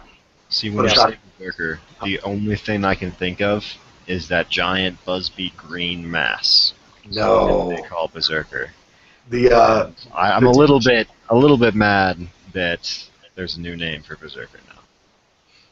Because Berserker did hold a special place in the NIC as a war-worthy primary. Yeah. So. But no, I'm definitely excited for new things, 100%. Yeah. Berserker, I'm hoping will be. I don't know. I think the thing that I don't want to say I'm least excited about, but I have my reservations about, is the Modulus. We talked about that a while back. Yes, well, there's so much speculation as to what it actually is. Is it a blaster? Is it a line of crazy interchangeable parts? We don't know. No idea. With Legos on it. I can see a Lego Nerf blaster. Ooh. Just, here's a bunch of grips, here's a bunch of barrels, here's a bunch of plungers, have at it, kids. Do whatever. Yeah. That thing looks. I don't know. That of all the stuff that was leaked, it was on my bottom of my list for excitement. Definitely, I see that. It's probably a tie between that and the sling technology they're coming out with now. Oh yeah. I hate to say it, but I'm definitely against that. Yeah, I mean it's. I like the Diamondista. Now that's what turned me against it, was the Diamondista. Really? I was not with the what is that? The Dolphinia bow that they have a string on, whatever that thing is. Oh no. You mean the bow? Yeah, the bow. Right. That looked interesting, but then the Diamondista crossbow mini one is what sold it for a no to me. Just because Really? almost every other shot, maybe it's the one I had, I don't know, but almost every other shot it would fishtail. And I guess We didn't have that problem with ours. And the every interesting now and again it would fire just fine, and I was like, that's kind of interesting, but it just seems too unreliable. Right. So the reason I liked it was we were using the NXT crossbow for a while. A lot of it was just because it shot really far and really straight. Right. And then the Diamondista came out. We didn't have the fishtail problem. Interesting. I wonder if it is one. See, it might have just been the one I was using, but I guess I'll save my final judgments for when I get my hands on the new one. Yeah, I liked the I wouldn't say I loved the Diamondista or anything, but it was all right for what it was. Right. I can't say I'm excited at all for the slingshot looking one. Yeah. I think it's called the Sling Fire, I want to say. Yeah. No, it's a sling something. Isn't the sling fire already a thing? You've got me. I feel like the sling fire is already a thing. There was a point where I tried to keep up, and now... Yeah, I don't... Yeah, the Sling Fire's the Winchester, right? Yeah. There you go. Yeah. I was like, it has a... We just drew a big blank there. Yeah. You know why? Because the sling fire and sledge fire, I always get confused, because they are very similar in a lot of ways. What it boils down to is they need to stop slapping fire at the end of everything. Yes. And I'll be happy. God, the Sledge Fire, I thought it was going to be awesome, and it would turn out to be such shit. Yeah. Yeah, every time you get excited for things before they come out, they're disappointing B.F.U. That means the Berserker's going to suck. Damn it, I got to get uncommitted. Now, is it Berserker, or is it actually Berserker Shock? I think it's just Berserker. Is it? Because I feel like everything in the Mega line is getting Shock at the end of it. The Big Shock, the Cyclone Shock. Yeah. Could be. I will look right now. I mean, obviously, things that were pre-released, we've seen, changes on names every time they release something. That's so true as well. So you can't really. Nothing's concrete right now. It was the Sweet Revenge was the that was labeled as the Wild Shot, and then they brought it out as the Sweet Revenge kit, and then now you can buy it by itself without all the stuff that came with it. What do they call that? There's a name. They actually had a weird name for it. It's the 5x5, right? Yes, it is the 5x5. So there's the Sweet Revenge, there's the Wild Shot, there's the 5x5. Exact same blaster, 3 different names, all technically correct. No, I think the Wild Shot was what they were supposed to call it in the Sweet Revenge kit, because the boxes for the Sweet Revenge, it's the kit, and they never.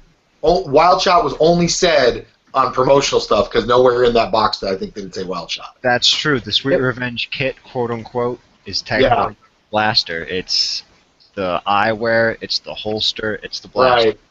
Right. It's so weird because I never called it the Wild Shot ever. It was listed at least Toys R Us, at least one that I went to, as Wild Shot on the tag. I definitely remember all that calling it the Wild Shot. I remember that. Yeah. And everyone's just like, what is this blaster's name? No one knows. I just always end up calling it Sweet Revenge, honestly. Yeah, I think that's kind of the consensus. Everyone's like, it's Sweet Revenge. You can rebrand it as 5x5, but what's the point? Right. I referred to it as 5x5 once, and nobody knew what I was talking about. Yeah. So, Sweet Revenge it is.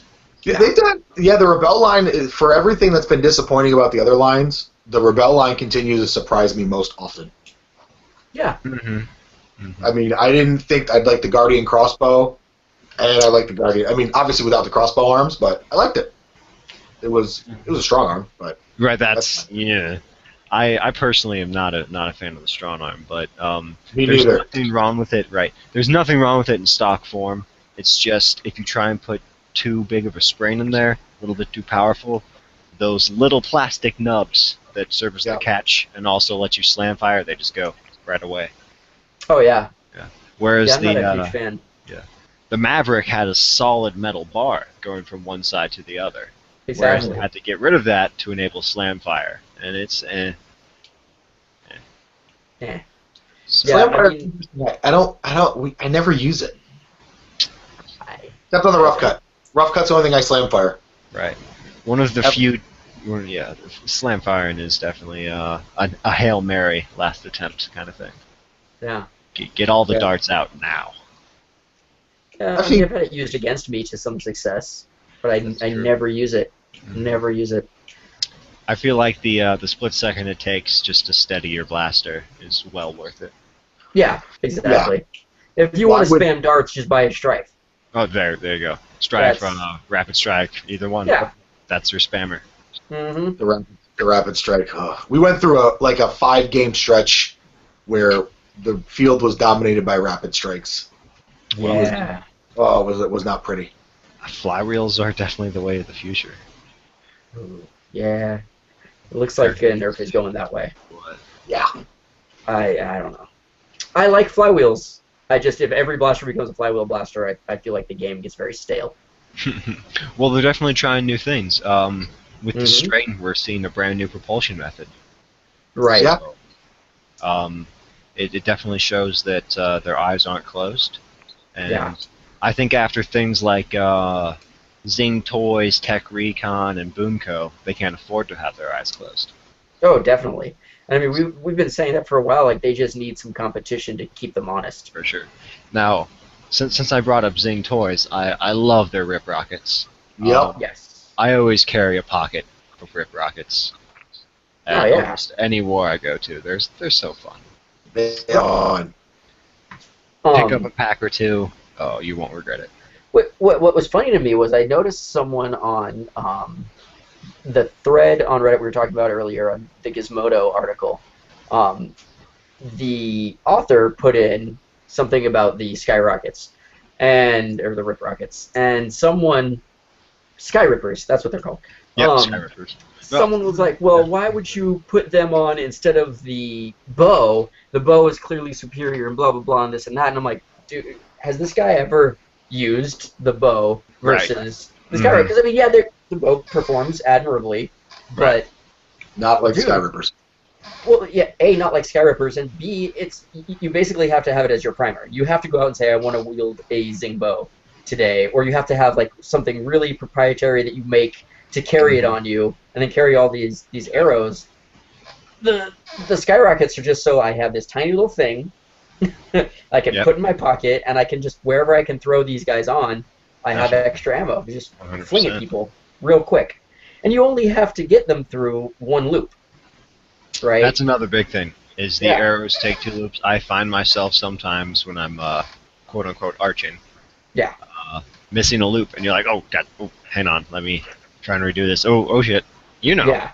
Oh, for sure. In the heat of battle, 1 loop is way better. Yeah. I think they're far superior, and I know that people are going to say what they will about them not being made to, fling at other people, which is true. It says that on the box, 100%. Well, I mean, almost everything says don't aim at other people. And that's what I was going to say. If you look at Nerf, most of them say, do not aim at the eyes or face, but we're going to sell you glasses. Right, exactly. Well, to be fair, they sell glasses because if you aim an elite dart at someone's chest, it'll probably hit them in the face. That's very true. That's true.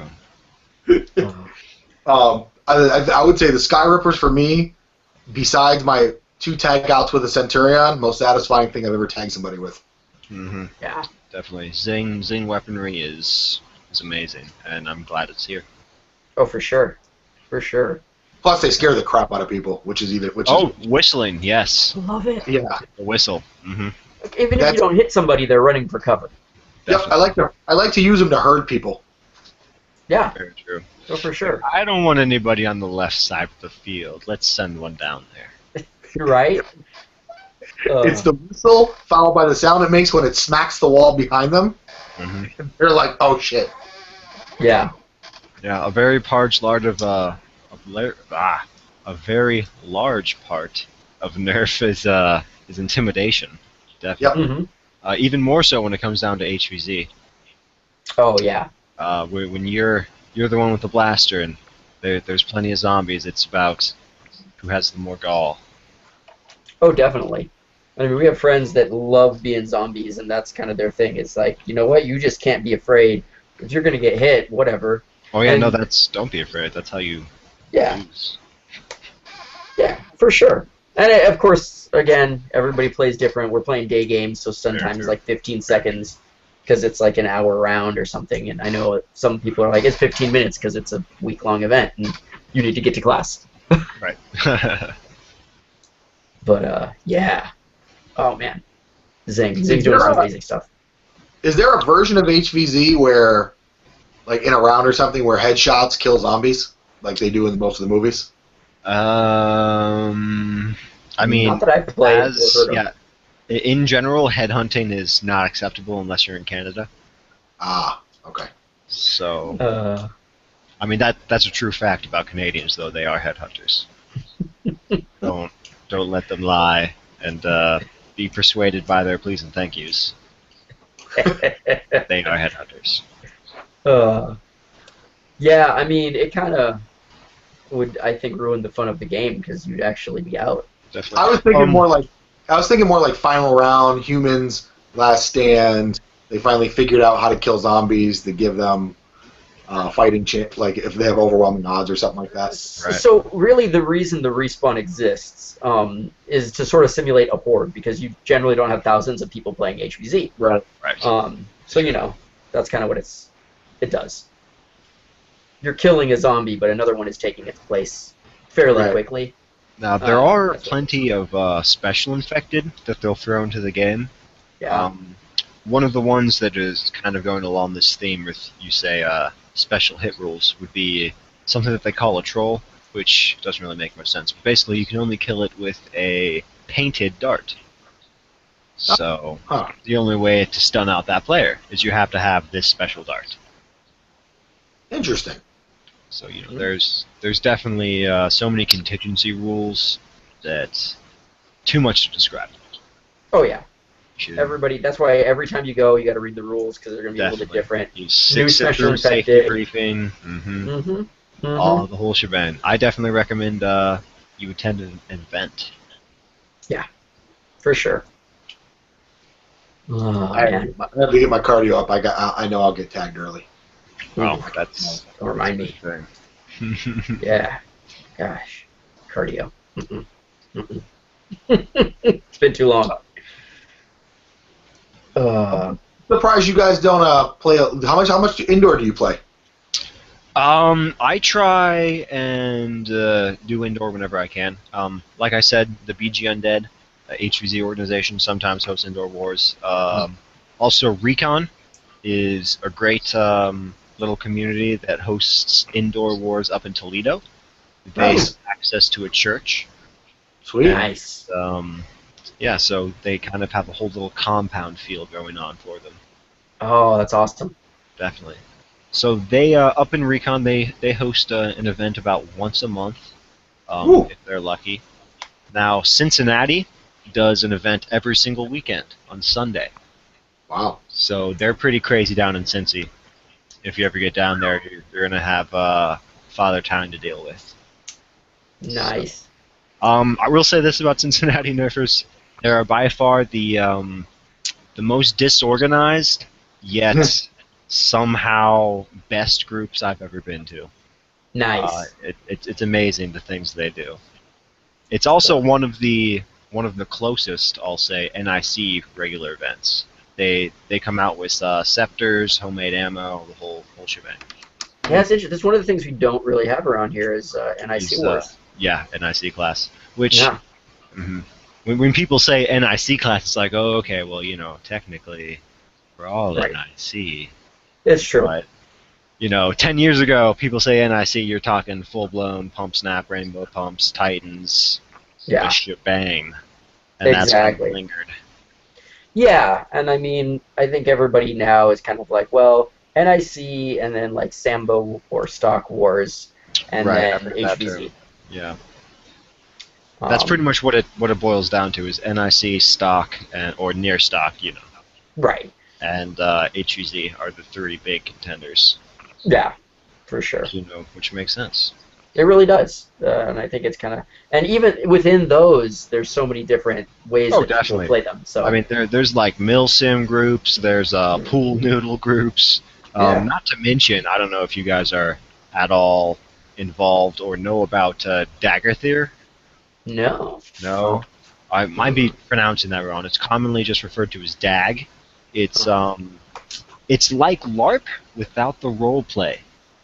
It's basically just foam oh, combat. yeah. Mhm. Oh yeah, isn't that the amp guard stuff we have? Isn't that what Chris James does?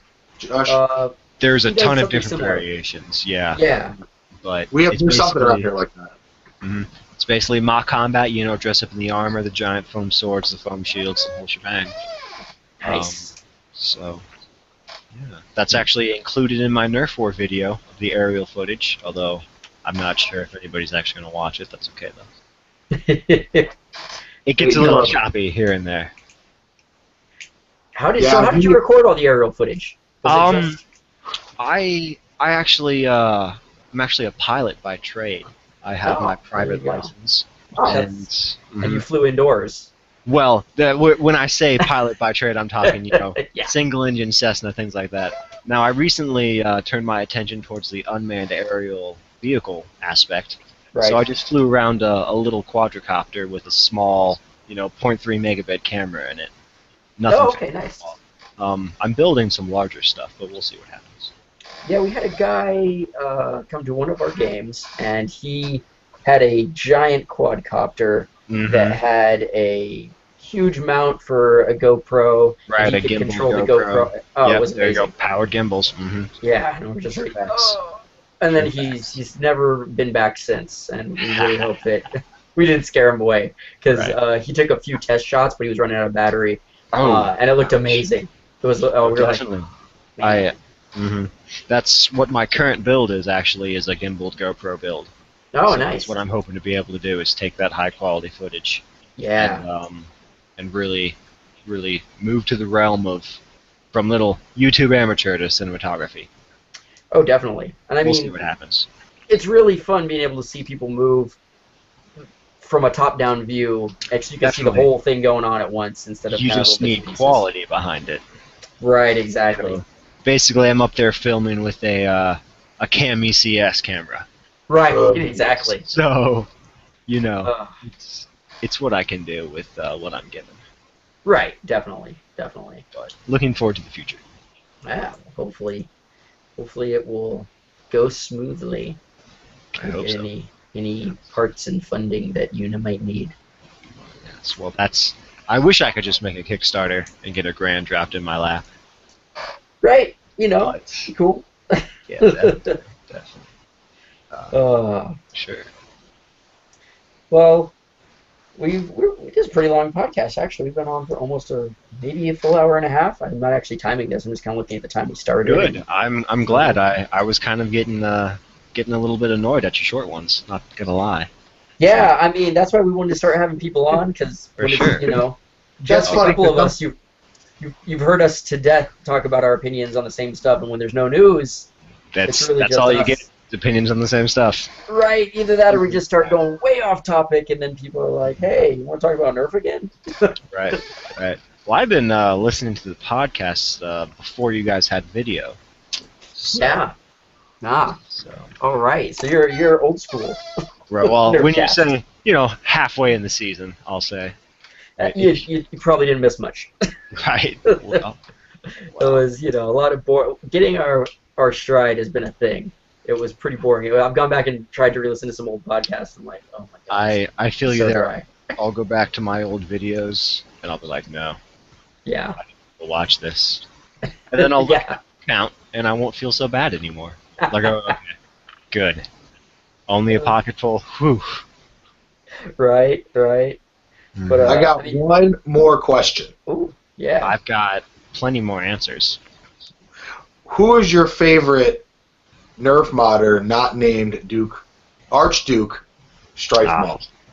Ooh. Probably Oh.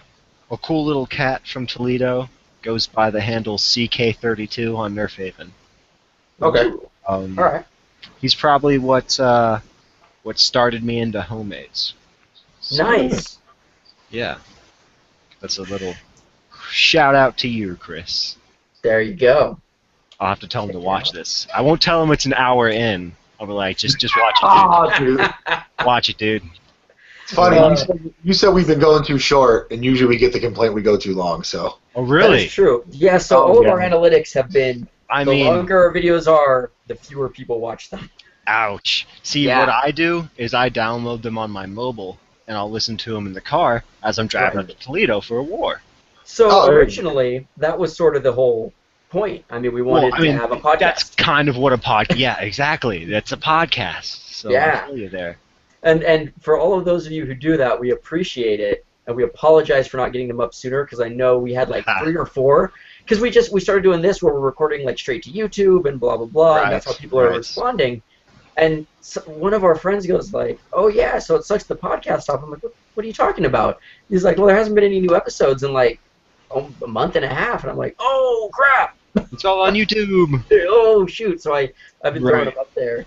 I'm gonna try to remember to Good. keep getting them out, but yeah, that's why Definitely. we tried to explain that That's- to people. And that's where it started. Was just download the MP4 file and go from there. Yeah, I mean, people can still subscribe on iTunes and all that, so Right. Right. it's like People it's still made use to be iTunes? listened to. Apparently, people do. We still get we still get people that are subscribed, but Good. Good. you Glad. know, it's Sure. made to be on a commute or at work or something. Just listen to us ramble on. Not That's really. We added wow. video because people kept going. Well, you put it on YouTube, right. So I'm sitting here looking at the same pixelated piece of junk for 2 hours, guys. Come on. right. I see that. Of course, So, I'm the only one without visuals here, so sorry. That's okay. We've had people on without visuals before. Usually, the majority of guests, I feel like we Too we cheap did to buy a transition. webcam.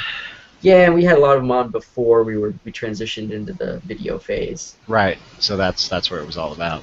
Exactly. All you need is a good image. Yeah, that's right. But yeah, so this one's been pretty long, I feel like I was, we're waiting to see if Sean was ever going to log on. Right. I don't but I think he guess- is, but that's okay. I don't think I think he's stuck in traffic somewhere, doing holiday shopping. Somebody's sick. in traffic. Wait, I did don't I know. ever answer that question that B.F.U had? I don't even remember which question. For some reason, I remember him saying he had a question. One more question, and then I Yeah, feel like your I just favorite- ran along. You answered it. It was your favorite not you modder. Oh, that's right. I did. Yep. Okay. I Wow. mean, don't get me wrong. We could do 20 questions forever, Oh, no. but No, I just for some reason had the feeling that there was unanswered questions in the air. Yeah, Well, I guess this is another opportunity to bring up my giveaway. definitely. Hop on over to my YouTube channel. Go ahead, subscribe, and then send me an email. That's all you need to do. You should probably watch the video first. Yeah. But yes. not a requirement. So We get will link yourself- the video and your channel and the Sweet. blog all in the description. feel free to enter yourself, guys, and you might be able to win a unreleased Rebel secret shot. That's right. So Come on, that's get right. it out there. Everybody. Yeah. Yeah. Yeah. Anything else we got? I mean, go ahead and check out the Prop Weapons Co-op. if you haven't That as too. well. Prop Weapons Co-op, 100%. There's so much things on there about not only props, but painting techniques, also modding techniques, as far as cosmetic-wise. Landgrave has quite a few good articles up there. And it's just a good time all around, Yeah. Show up and read about foam. What more could you want? We fortunately just got the Cialis and Viagra adverts under control. There you go. So, I mean, I'm sure you could still find that stuff if you wanted to. You put it in the dryer. You put it in the dryer, right? Cut the foam back off. You put it in the dryer, and it gets. That's not what the ads were for. To get them. Not okay. He's Right. giving me this look like, oh, Definitely. you. I'm actually not getting any audio here, Oh no! What happened? so Oh, we lost I him. see lips moving. Sweet. Oh, we lost you. Oh, bum, You bum. there? We love you. Oh no, everybody's gone. I'm not gone. Nope, you are not gone. Okay, it's just I Duke. mean, you put wishful thinking, huh? No, it got so yours got silent for a second, and you Huh? went like nothing, and then you came The back. internet. We broke the internet. Woohoo! Oh, there we go. His, well, Duke is. We're gonna see if we can get him back on the line, just to sort of say goodbyes, I guess. What a good chap. Yeah, no, he was an awesome guest. We did not kick him. We promise. Those of you who aren't watching the video, I am curiously trying to see if I can get him back in. But I kind of have to. It says it's working on it. I don't actually know what that means. It means Google's tracking us. Yeah, probably. Google's like, hey, There's a knock at my door. you're over an hour and a half. Get off. You're killing our bandwidth. Oh man, that's really sucky. I wonder if I can like re-invite him. I'm gonna see if I can eject him and bring him back. Uh-oh. Oh, more. I want more info. Oh no, I didn't. I clicked on the wrong thing. Bum bum bum bum. Okay. Sorry, this is gonna be really boring for people. This last couple of minutes. How do I get to that thing? Maybe. Nope, that thing's gone. I mean, he has the ability to get back into the video, hopefully. Oh no. I'm gonna type him some stuff over here and see if we can get him back. Okay, I was gonna say, did I just lose B.F.U? I made the window go away. Oh, shoot. Well, we'll try to keep it on here for a minute and see if we can get him back. We're not in like a chat with him to be able to see. What's funny is I can't put you as my main screen. But you're on a mobile. Yeah, but I was able to do it before. Oh, were you? I wonder if the Yeah. app has changed. Because I'm pretty sure I can do it for you. Keep you up there. It changed as we were recording. Weird. I just realized, hold on. Have you guys been hearing this squeak the whole time? No. Okay. Because I don't thought think that so. it's audio. I know how it's audio based, and it'll switch the video to whoever's talking. And sometimes someone else would be talking, and I'd lean back in my chair. And Oh, I'd get this squeak. I had mine stayed on Duke. Oh, so you don't even know. I mean, Yeah, the switching makes me sick. it kept switching to me, and I was like, what's going on here? Don't know what's up with the squeak, but if it's on there and it's covering up people, I apologize. I'll lube up Well, in case we can't get Duke back, everybody make sure you go check out his channel. Make sure you send him a submission for your chance to win an unreleased blaster secret shot. Really cool of him to be putting that thing up for grabs. So don't miss out on your chance, and make sure you subscribe to his channel too. Really cool guy, does a lot of good work with stripes and other customs. Huh. Yeah. See if I can get him back really quick. And don't forget to send NerfCast your free lollipops, because we have the Feed B.F.U drive going. B.F.U needs candy, and he prefers sweet tarts. So if you want to send some sweet tarts, go ahead. Look us up and hit free sweet tarts for B.F.U month. Oh no. What other I'm just random- gonna. So what other random stuff we have over here? So I got a long shot, and someone made it for me, and it's got a shotgun pump grip, and it shoots lasers. Shoots lasers. Lasers. Oh boy. Oh. Oh, watch out, lasers! Ha ha! Oh, this guy. I see. I'm just leaving him alone. This is what I'm getting. I mean, I guess. It's better than nothing. What else do I got? I got Arnold Palmer. Oh man. If you're Hey, on, talk about Pat for a minute. I feel like you can do that. if I could just talk about Pat for a minute. I want to go out on a special limb and want to thank the Nerf Reddit community for mostly really embracing Pat. And I really want to thank the Reddit community for that, because honestly, I'm not going to lie, I thought there was going to be a lot more hate. I'm surprised that there's not. I'm waiting for the shoe to drop. Thank you guys for that. We appreciate it. They have select hate over there. Yeah, he's back. All right. Oh, thank God. Miracles. Wow. Thank God. But no, definitely the Pat is definitely something that everybody should use. I've been using something similar, you know, just a target drawn out on a piece of cardboard hung up on a fence. That's all you need. Just It's really as simple as that's that. all you need.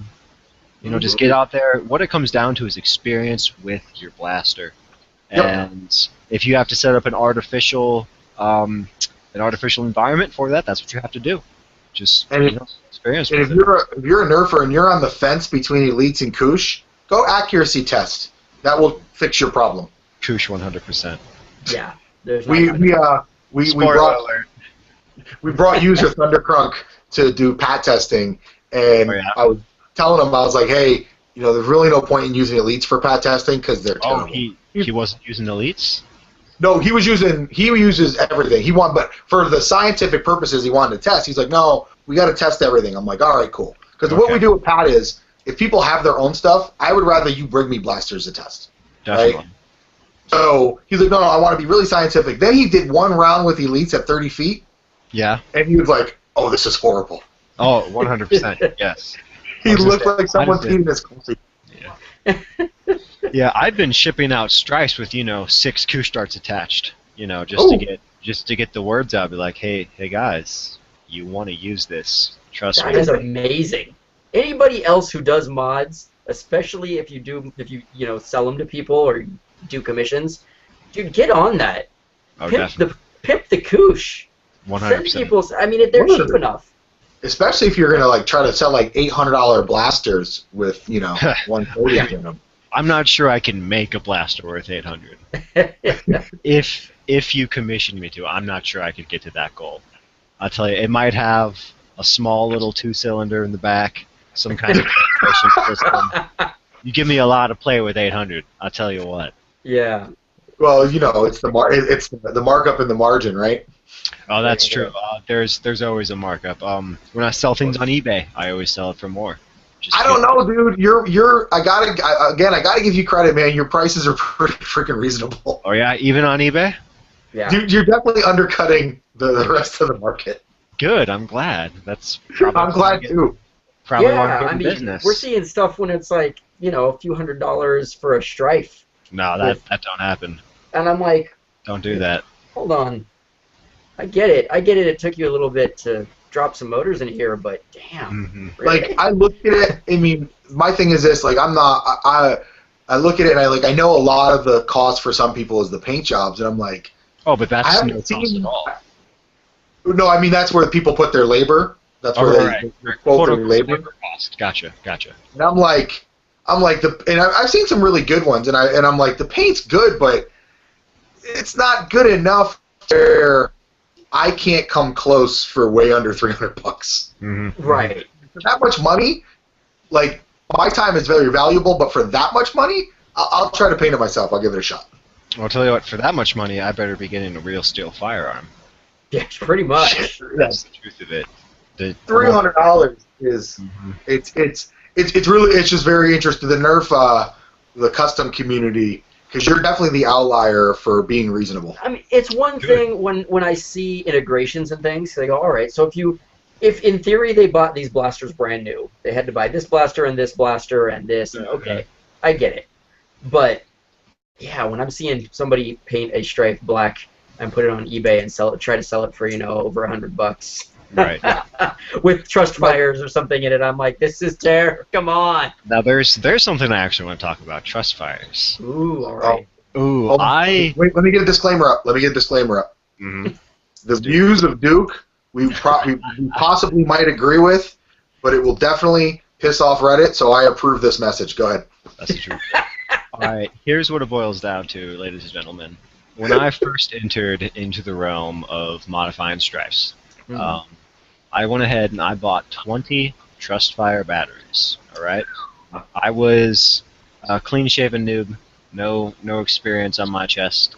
And I looked online, I saw what there was, and I was like, wow, these are cheap as shit. I can buy 20 of these and not even notice the money's gone. So I did.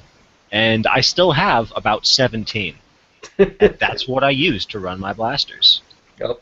Now, on the reverse side of things, everybody says lithium packs are the way to go. Now, I actually have quite a few lithium packs that would work. I use them for my quadcopters. So I have the charging station, I have the lithium packs, and I definitely plan to convert in the future. However, initial investment costs to get some trust fires, it's amazing how cheap they are. Yeah, I personally have never understood. I understand the science behind the hatred of trust fires. Mm-hmm. What I don't understand is how the anti-trust fire argument, how it's the people that make the argument pro lipo ignore the lack of work and how easy it is to use trust fires instead, and versus the reward of lipoing your blaster. I know it's better, but I don't know if it's rewire my blaster, higher gauge wire. If I don't know how to solder, learn how to solder, and do all this work better. I feel you there 100%. It's all about how easy it is and how well it works. And it works just fine for being incredibly cheap. That's what I'm saying. It's the cost. I've always that argument. Like no one's ever said it's not better. I just don't know if it's better enough to warrant all the work you have to do to make it that good. Right. And now there's been some improvement in the lithium pack industry as of late. You know, they're coming out with cheaper and cheaper cells, and buying a 3S 1300 milliamp pack maybe only costs you $10. And that's all well and good, but you can get 4 truss fires for $4. And then you still got to wire your blaster. You still got to put the harness in it. Now, the harness is a big thing with the battery tray. That's one of the biggest things. I agree with you there 100%. Is you can just pop some 1450 cells in, and you're good to go. Right. Have you tried IMRs yet? Boom. I haven't, because like I said, I still have most of that original batch, and until those either explode or stop working, I'm not going to buy anything else. I gave IMR. I have a set of IMRs, and I gave them a shot, and it definitely does what everyone says it does. Right. But they're more expensive. Right. And I still don't like the rev time's not like. It's definitely better. Like you definitely see that you don't decrease as much in FPS when you fire off multiple shots. Mm-hmm. But you still lose, and you still lose enough to where it's still significant. Oh, for sure. There's no way that you're going to be able to do some kind of full-out build and not notice the drop-off time. That's just inconceivable. Mm-hmm. Some people brand it as like this mythical unicorn of a fix, and I'm like, to me, that's the inherent drawback of using a semi-automatic flywheel or fully automatic flywheel blaster. The drawback is you lose that feet per second, you lose the power as you shoot faster, and that's kind of it's not built in, but that's like what gives a guy using a Springer a shot, So I can see that. That's like most of my tag outs. People are spamming, and I got to make one shot count, and my one shot counts. It's if I'm going to aim at you, I got to be using something I know is going to hit. That's all you need is one dart. True. Exactly. There's a whole guy named for that. Oh, right. Yes. About the last. I know now we're in like ramble phase. Josh is like, "Holy crap! Someone's going to kill us for this 2-hour podcast." I'm just glad I came back. I tell you. I am too. What are your? How do you think about the Hailfire? What are your thoughts on the Hailfire? You caught out there a little bit. What are your thoughts on the Hailfire? That's been a hot topic in this podcast. I'm balls deep for the Hailfire. Yeah. I love that thing. I just recently sold it, unfortunately. I mean, gotta turn a profit. But I had my white Hailfire that had the custom Rust-Oleum grips. Very nice, very slimming. I remember that. Yes, 180 flywheels and a voltmeter slapped in the jam door. Yup. I recently let that go. I let that go with 8 12-round clips.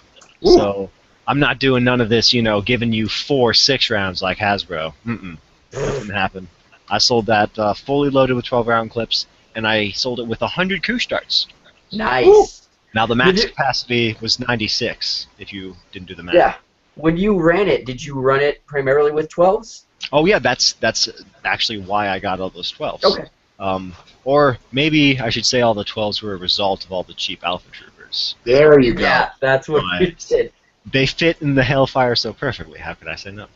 Yeah, I mean, I don't play with one often, but I did play with one for a little bit during stuff, and it's a lot smoother with the 12s as opposed to 18s.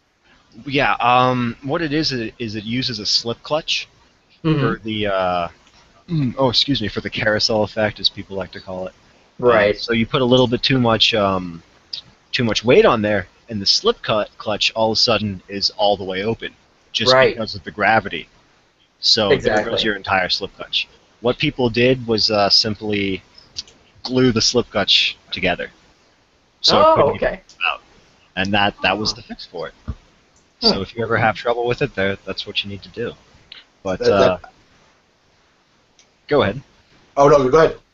I was just going to say the simplicity and the I want to say the middle ground of the 12 round clips is really what the Hellfire is meant to be run at, I feel. For our games, that thing, we've said it a bunch of times, but it is one of the few blasters that I've seen that does what its specialty really, really well. Right. Which heavy weapon suppression. Yeah, lockdown an eighth of the field, one dude chilling with his, we've even seen a pair of people do it where one guy's feeding the other, like the other guy's ammo mule, and he's feeding him clips. For sure. And, oh God, with just a couple trust fires in it. Yeah, no, that's what you need. Another thing that I really love about the Hellfire is it can take 180 motors without shell modification. Ah, I did not know that. Now, you do have to do a little bit to the flywheel cage, but everything's internal. You don't have to touch the external shell, which is where it's at. Yeah, that's the beauty of it. I wish that, for sure, as much as I love everybody putting 180s in everything, it always doesn't look as cool when there's just some of them. I mean, if you go and buy like the Blastersmith UK, I think does the their 3D printed cage. Right, and I mean those look good, but a lot of people are just here's something on the side, and I understand you want to cover them up, but it never looks as sleek as just what appears to be a stock blaster, and then you're just like, wow, I feel you there. What I've been doing since, I guess since the dawn of 180s, I know, putting vortex discs. Yep. And I think that using the Hasbro ammunition, it comes on the front, it comes stamped with the Nerf brand. All you got to do is paint that a little bit, and it just shines nice. Yeah, those actually have looked. Whenever it's painted, it always ends up looking pretty darn good. And what I love is using the recolored discs that came with the secondary Vortex line, where they released everything with new deck. The red and white ones. Yeah, the red and white ones, the red and black ones, all those different colors. It really helps. So. Oh yeah. Yeah, Hellfire. We haven't seen one in a while. Let's see, it's next year one might come back. I hope so. Yeah, I would have to look up where I sold that white one, but it's going to be a crazy field wherever that one gets deployed at. I'll tell you what. How hard is it? So when you do white paint for your blasters, what kind of paint are you using, and how hard is it? How tedious is it? Well, what it really boils down to is your base coat. Obviously, with white, you're going to have to do maybe an extra layer, or maybe two, just depending. But it really comes down to the base coat, and I use vinyl dye for all my base coats. Ah. Yes, give the blaster a nice buffing, just get off the paint that's already on there, give it a nice sheen, and vinyl dye goes down so smooth. And after that, once you have that nice black dyed basis, it's not really a layer of paint. The white just goes on great. Nice. So is it white vinyl dye that you're using? No, or is it... never use vinyl dye except for black. I found that out early on in my vinyl dye experience. Only using I was going to say, I'd heard that. It's not a paint. Right, exactly. So black and then, Basically, just buy the black. That's basically it. I sort of remember the days before vinyl dye was really discovered in the Nerf painting community, that it was people would say it was really difficult to get white onto anything. Oh, definitely, definitely. You can always see the old school white blasters. There's something that just looks a little bit off. And do you have a preferred brand of vinyl dye? I use Duplicolor Okay, yeah. because that's what the local store stocks. Yep. That's the best brand, whatever the local store stocks. Right. Although I do go out of my way to find Rust-Oleum leak seal. I've Wow. left stores before because they don't have that, and I'm like, what's up with this? What was most tiresome was it was at Home Depot, and almost their entire paint section was Rust-Oleum brand. So I'm thinking to myself, they gotta have Rust-Oleum leak seal. They didn't. They had Flex Seal instead. Oh, man. And I told the lady at the paint counter, I was like, you gotta get rid of this Flex Seal stuff. It's bogus. You don't want it. Wow. Stock Jeez. some Rust-Oleum leak seal, and maybe I'll come back. Then I went to Walmart and bought a can. Good old Walmart. Definitely. Everybody hates them, but they have so But good. they just have it all. Yeah. And at good prices. I mean, It hurts so good. Yeah. For real. So, yes, Rust-Oleum leak seal. Again, another plug. Yeah. By far the best rubber in a can. I've gone through so many products. I've gone through Plastidip. I've gone through Flex Seal. I've done actually some petroleum-based products, which I don't recommend. It takes way too long for that stuff to set, obviously. Right. Because it's petroleum. Do you just do one coat of your Flex Seal normally, or? Depending on how well it goes down. There's some of them where you can tell that it's a little bit thicker. It's just the first coat didn't go down so well, so just add another one on top. But Gotcha. ideally, it's one coat and done. Oh, okay, nice. Yeah, Nice. I'll definitely have to. I don't know if you guys remember my steampunk blaster, but that one, I called it the Load. It was a Strife with a reactor and a Hornet and something else shoved on the back. I think it was a Buzzbee Tommy 20. Also, there were two Strifes up front, or not Strifes, Jolts. My bad. Anyway, I coated the entire outside of that with Rust-Oleum leak seal. Oh. Yeah. And my plan was, actually the inspiration came from a friend of mine who wanted a volcanic blaster. So I said to myself, I gotta make this weird steampunk thing before next week's Steampunk War. Let me try and do kind of a gold-veined theme. You know, I figured that was kind of steampunky. Yeah. Like gold ore. So Oh, that's cool. it came out interesting. It's definitely an interesting texture, so it's worth looking into. I mean, you know, we've messed around with some textures on blasters before. Oh, definitely. It's messing around is where all the good innovations come from. Don't be a smartass, Josh. I know where that's going. Uh, I'm gonna bury. You know what? That's gonna be a giveaway. We're gonna use that for a subscriber giveaway, so it can never be on the podcast again. You rat bastard, Josh. I feel like there's a story here. He's talking about the stupid bio shot that I made. I still kind of like it. So Here's what happened. I'll tell the story because if Josh tells the story, he's gonna embellish. You know, I would like never it. embellish. I know you do. So I was early in my modding, painting, like life cycle, and I was kind of open to every idea. So I had an idea. I took a Sweet Revenge, and I sanded it down, took everything off, and I found this textured paint at Michael's. It's supposed to simulate moss. And the blaster got painted in that textured painting green, and the handle got wrapped in fake wood wrap, like wood paper, with some burlap, and it became the BioShot. And it's a running joke on the podcast because we managed to mention it, /show it, /bring it up on almost every podcast. Because it was ugly. It was ugly. Some people loved it. Like our local group, they thought it was neat, just for the sheer audacity of someone just doing some shit like that. Oh, well, that's how it works. yeah. We put it online. And it was bad. It was universal. Reddit did not have as much love for this blaster. Oh, they rarely do. They rarely do. Yeah. I think someone told me to quit modding while I was ahead. Ha. Well, I mean, I guess that means you did a pretty good job on that product. If you were ahead at least. Take it as a compliment. Chin up. Right. So, which is funny because I don't know if you've seen any of this B.F.U. because I think I don't know if it's been on Reddit or if it's only been in one of the Facebook Nerf groups that I was in.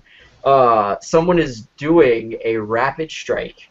The shell is all wood. They're remaking a rapid strike shell and putting all the rapid strike internals into a wood shell. Yes, and I'm that like, it's was a BioShock 2.0. Oh, Jesus Christ. Definitely. Wood? Why? I don't Just know. 'cause? Because they can. Yeah. I have a feeling it's probably some kind of woodworker that's kind of bleeding into the Nerf hobby, because you see that a lot. You see people bring their individual skill sets from other things Yep. into the hobby, and you get a whole bunch of random things that really I'm glad people make. So I'm looking forward to the conclusion of that product. That's awesome. Definitely. Yeah, we have a mechanical engineer in our group, and he doesn't like electric blasters because they're voodoo. Right, of course. I mean, electrics and mechanical just don't clash. Yeah. He's hilarious because he makes these stupid powerful long shots that are like this obscene, and I mean, he's like flywheels are witchcraft. Although he did make one of the most powerful rapid strikes we've seen in our group, but he doesn't like it. He just made it to make it. it happens. Arduino switch in there so you can, selectable fire and Well, that's yeah. where it's at. Yeah, Yeah, for sure. it's amazing. And he's like, I just built it because someone wanted me to. I wanted to, and I'm never going to use it. I don't like it. Right. Jeez. Oh man. Yeah, but the long shot is kind of the grandfather of performance modders. Yes. Simply Very because much. of its large direct plunger, which was the first of its kind. So Yeah. A lot of room for modability back in the day. sure. I'm just sad that Remedy Metal isn't around anymore. Oh yeah. I would pick up one of their kits in a heartbeat. Now that I don't know if they were just ahead of their time, if it hadn't caught up with them. A lot of what I heard was, or I don't know if there was speculation or not, of them trying to give away a lot of stuff to blogs and stuff for people to review. Yeah. And, just being really nice guys in general. I guess people go, oh, this didn't work, or something was forgot, so they'd ship them a whole new kit. And just the costs were so high that they for sure. It was go out. It was a very small production that Yeah. was run by a very few amount of people. Mm-hmm. And when you're talking about what they're doing, their metal fabrications from scratch, it just took its toll. Yeah. Also, another company gone by, Battle Gears from Australia. Thought about them recently. Yeah. What Yeah, happened they to those were- guys? I have no idea. They went under. I think it's actually more fair to say that they never got off the ground. Yeah. There were a few sets of their cast bronze gears out there, and then Mm-hmm. they just disappeared. Hmm. And ever since then, there's been projects popping up now and again of people trying to do resin casts from gears. But I mean, Battle Gears was where it was at. They did a full bronze casting. Of course, it cost like $60 just for some gears. Yeah. Which- Yeah. But no, that's where it is. People with their metal internals. I tell you what. Yeah. Yeah. That was some amazing stuff. Mm-hmm. For sure. Times gone by. Definitely reminiscing. No, but Shoot. Remedy Metal Long Shot Kit. That's ooh. That was like the holy grail. That's the one thing that I wish I had in my collection. Oh, there you go. And I've let plenty of vintages slip in and out, but that's one that I would hang on to. Shoot. Yeah. Dang. You mean Another thing. you mean not everybody has a Mitchell just hand a gun to or blaster to, and he just does something magical to it? Ha. Right. We have our guy, our mechanical engineer. I just give him something and say, I'll pay you in money or blasters. You take your pick. For sure. Make this do something awesome. And he comes back. Things are fabricated. Stuff is. I just assume everyone has one in their group. I didn't know that we were. I didn't know that there was a thing. Yeah. I recently got my hands on a Rainbow Pump 3.0. Oh yeah. So those are currently top tier of NIC homemades. I tell you what. I've been hearing stuff about them. The Good Rainbow things. Pumps are where it's at. Rainbow Pumps are where it's at. No. I've still yet to go to the Stefan side of anything. Oh. I mean, I've been to some wars Get your feet wet. that have had stuff, and I brought stock Alpha Trooper, and me and people brought all stock stuff and came and wrecked shop, and we were kind of like, oh, uh-oh. Right, right. What did we just stumble into? Yeah, we thought we were like, oh man, we're gonna go to this thing, and We're over this Nerf war, yeah. Everybody's got plumbing? What's going on? yeah, we were so and then we were just like, oh, geez, that was really, okay, That was some stuff. that was some stuff. Yeah. But if there were more in our area, I would probably definitely frequent them a little bit more often. I might have made something originally when I got into Nerf because there was no elite line. That was what I was trying to head towards when I got Sean and people into it, and all of our friends were like, I was like, there's this really cool place, and it's called Orange Mod Works, and they make stuff. And it was just to try to get people to transition to. I had a bunch of blasters to give out for people to use, and it was like, here, you can use these. And then after we had a few wars, it was like, all right, now I'm going to bring in the stuff that I have Orange Mod Works kits put into with better springs. And they're like, wow. It was like no fair. It was it was like Elite versus original stuff, and it was just terrible. Well, yeah, it'd be like somebody going back in time with a Rampage. Oh yeah, but my ultimate goal was to end up doing Steffens and stuff like that because at the time there was no Elite blasters, and it was like, oh, you gotta buy these kits and mod. And there's definitely been a very large closing of the gap between the stock class and the NIC, especially with how far you can push the new Elite line. Oh, definitely. You can actually be competitive out there with top tier Elite gear. Yeah. I'm not saying you're going to have the best anything on the field, but you'll be competitive, and that's really all that matters. Yeah, exactly. Being able to go onto a field and feel like you can do something and you're having fun is really where it's at. Definitely. And the old stuff, it was just so bad that, I mean, if you went out there with even if you had, I've got this blaster and it's new out of the box, I've modded it a little bit. Unless it was a long shot, you were pretty much SOL. That's the truth of it. Yeah, people would come to our games, and we would give them loaner blasters, and they would be like, well, this is no fair, because I can't hit anything. And we're like, sorry, I'm not going to buy mod kits for all of my loaner blasters. Yeah, there you go. Especially when it was on kit form, Exactly. And then Elite came out, and poof. It just everybody started coming with Elite gear, and they were getting the same ranges, and it's been amazing. The Universal 75. Yeah. So it's been good. It's been a good time for those of us. I love when Josh talks about the before time. The before time. The dark time for Nerf. That's what I called Nerf back then, the before time, because I have no idea. Yeah. I mean, I came in during the Elite line as well, but there's definitely a few old school that are worth going back to visit. Yeah, especially for modding purposes. 100%. Yeah. I mean, I know people have complained back and forth about the long shot re-release. I would have loved to have seen them do something different, make it more efficient, and try to make it more elite of an elite long shot that everybody really wanted. But it's just cool to have it available again, because those things are just hard to come by, and they're really a great platform for people to start out modding on. What's hard to come by? The long shot used to be hard to come by. Shots. Oh. Anybody needs to hook up, call your boy, I got some. Right. Yeah, I have like 4 sitting at home that now they brought out the new ones. I was like, oh, well, I guess I'll just redonate these because I found them at thrift stores, Yeah. The long shot. Good times. Good times were had by all. Even though I've really disliked that blaster for quite some time. Ever since I first got one. For you guys. Mm-hmm. What's the what would you consider to be either the quote-unquote rarest or most valuable blaster in your collection? Now that can be either monetary value or personal value. That is a good question. I'm gonna have to think about that for a minute because there's a lot of them. I lost you guys for a sec. What was the question? All right, the question was, what do you consider to be either the rarest or most valuable blaster in your collection?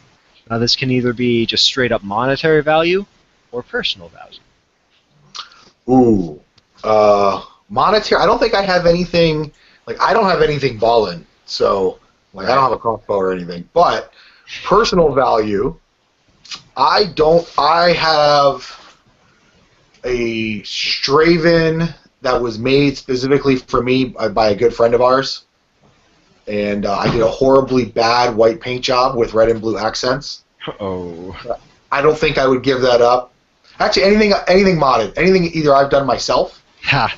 There you go. or done for me. I don't think I would give those up unless I was out of the hobby. Right. The personal collection, I feel you there. I'm still kicking myself over letting my original Wintermaul rifle go. Ooh, yeah. Especially when I consider that Rampage, the base of it, was my first blaster that I purchased.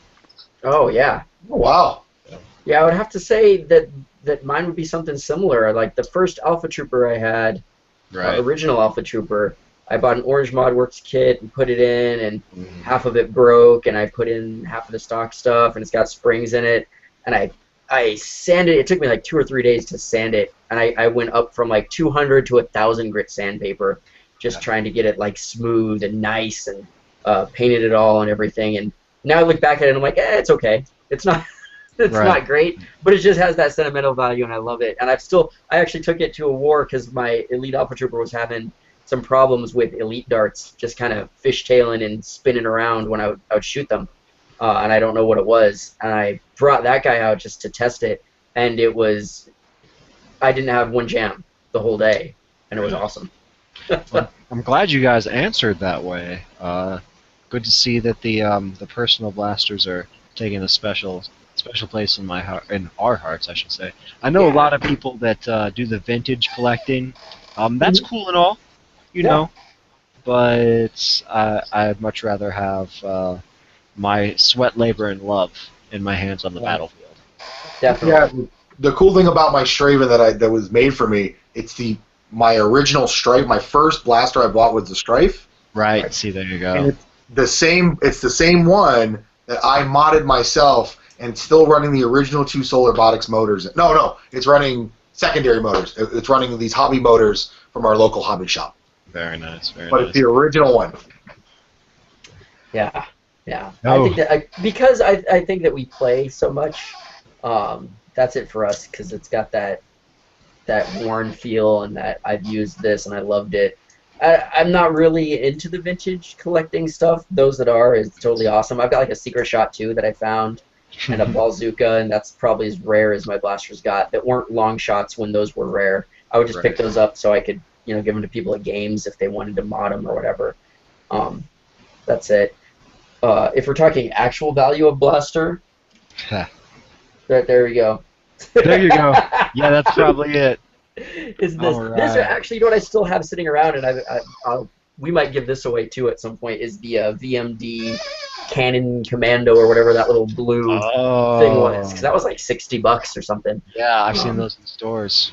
Yeah, they're kind of cool. I just never use them in our games. Don't you have a new in-box Alpha Trooper, Josh? Original Alpha Trooper, yes, I do. New in-box original. So when Orange ModWorks was bringing out, they brought out their first Stage 1 kit, then they brought out the Massacre kit. I bought the Stage 1 kit, pre-ordered it, bought the Massacre kit when it came out, which came with the Stage 1 kit, and I was waiting for a Stage 2 kit, because it was basically supposed to be the Massacre kit, but all metal. So I had an Alpha Trooper that I bought, and I have it new in box still to this day, because I was going to buy a Stage 1 and Stage 2, and I pre-ordered both of them, or I pre-ordered the Stage 1, so instead of being, like, it was supposed to be a better metal for the first 100 or something that was printed out. And I have it just sitting there. I never put anything in it, because by the time the Stage 2 came out, the Elite Alpha Trooper was out, and I was like, well, there goes that. Definitely. So that actually might be worth more than this guy online. I haven't checked prices of Alpha Troopers new in box unopened. The cam would probably still be worth a little bit more. Probably. Monetary. Yeah. Oh, God. Yeah, this has definitely been the year for Nerf of overpriced blasters that nobody wants. Well, I'm still waiting to see Modulus, although I think the hype behind it might justify a little bit overpricing. Yeah, I mean that'll be for next year. I think next year Right, that's I mean, true. God, I think next year they're gonna. I mean, the way it seems is they're really ramping up the mega production with all the new mega stuff. So I think maybe we'll call next year the year of mega. Possibly could be the year of mega. Yeah, that'd be pretty cool. I had so much fun with the Magnus this year. It was great. I loved the Magnus. It's funny actually that you mentioned the Magnus right after we talked about them being overpriced because the Magnus came in way underpriced for what I thought it was going to be. It was $14.99 on shelf. Yep, $15. I thought it was a great little piece of plastic, and it only gets better the more time you tinker with it.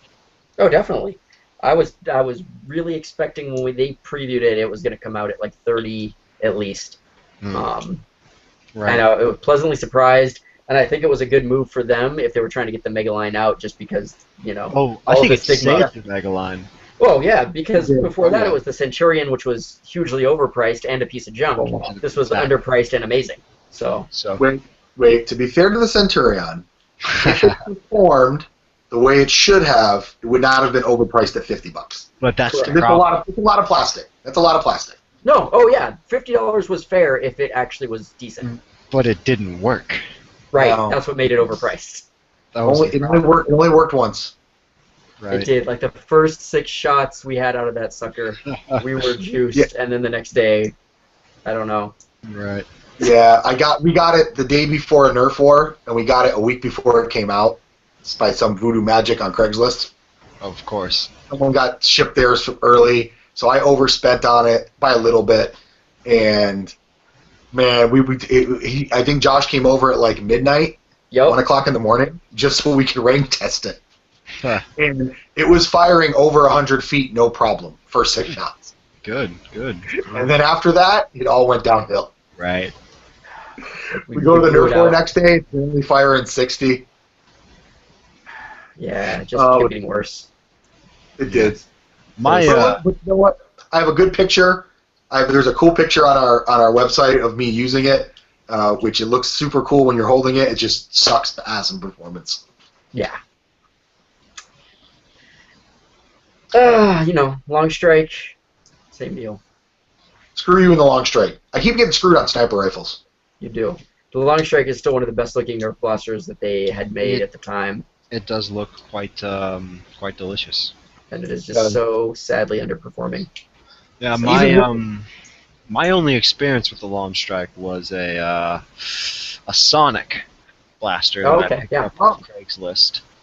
And I slapped in an Orange Modworks Massacre kit, and it was good. I enjoyed it. The only thing I didn't like was that the Massacre kit was cast in see-through green polycarbonate, and the Sonic was itself see-through green.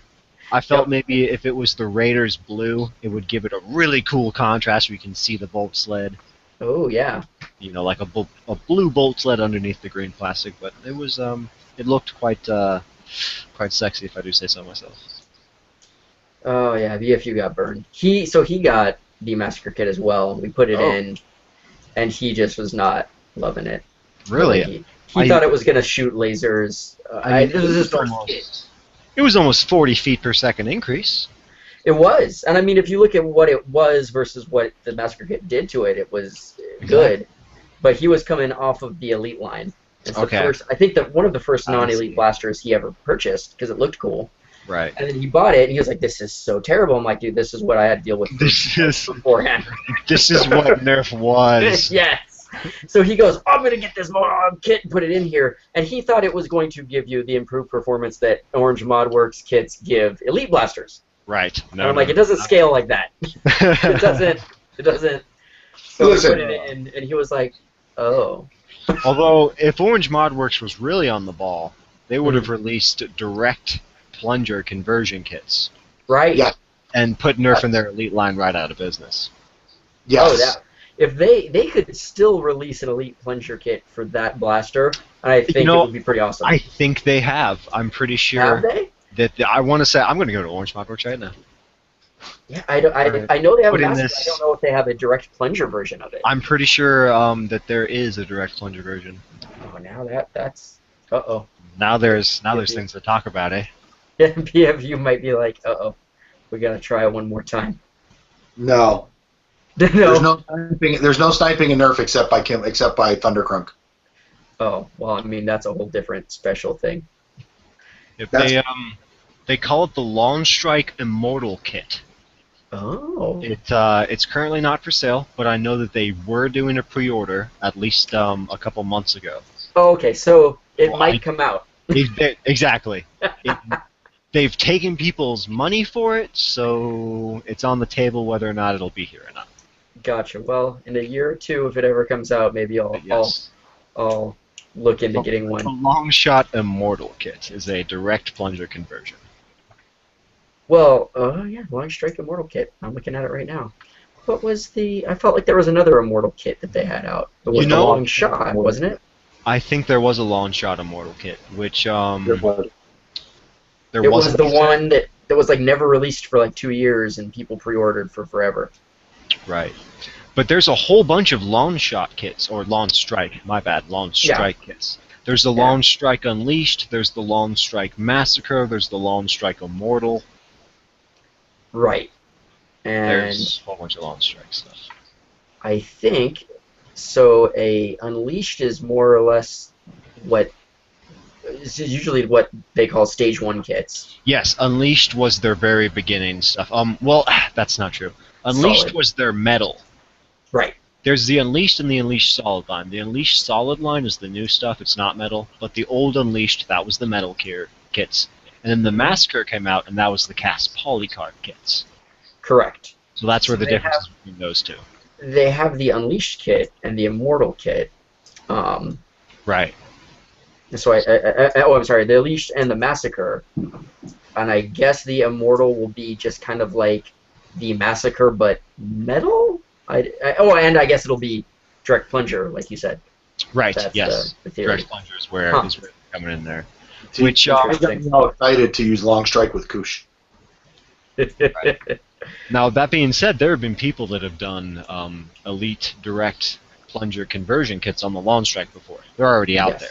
They've taken Retaliator internals. They've, butchered it up a little bit, but who cares? Right. So. Have you ever seen someone? I saw the mod somewhere on Google one day, and I can never find it.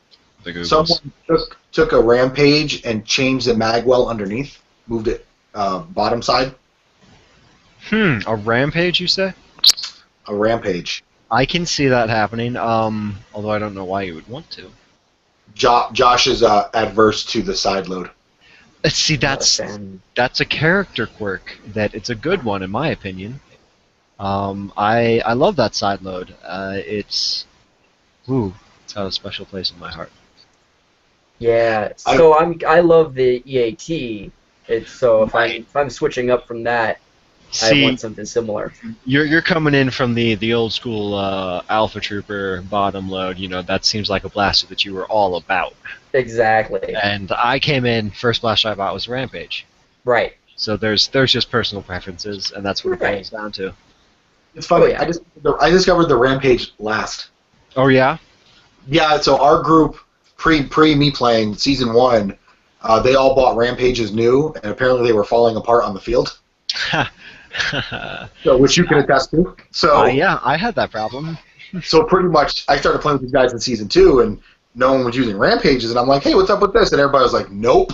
That's how you die. Dude, that thing is shit. I mean, the thing is, if it just happened to one of us, okay, but the same thing happened to about 10 Rampages on the field in the course of 3 or 4 games. What I've noticed with the Rampage is it seems to be very, very temperamental with the user. Right. And that's originally. So originally we were like, well, it must just be these noobs that don't know what they're doing because we're in season 2, and clearly we are now experts. And then every single one of them broke. We were like, And then, I mean, later we found out that there's like a little nub that you can shave off, and it doesn't jam the same way. There's a whole lot to do.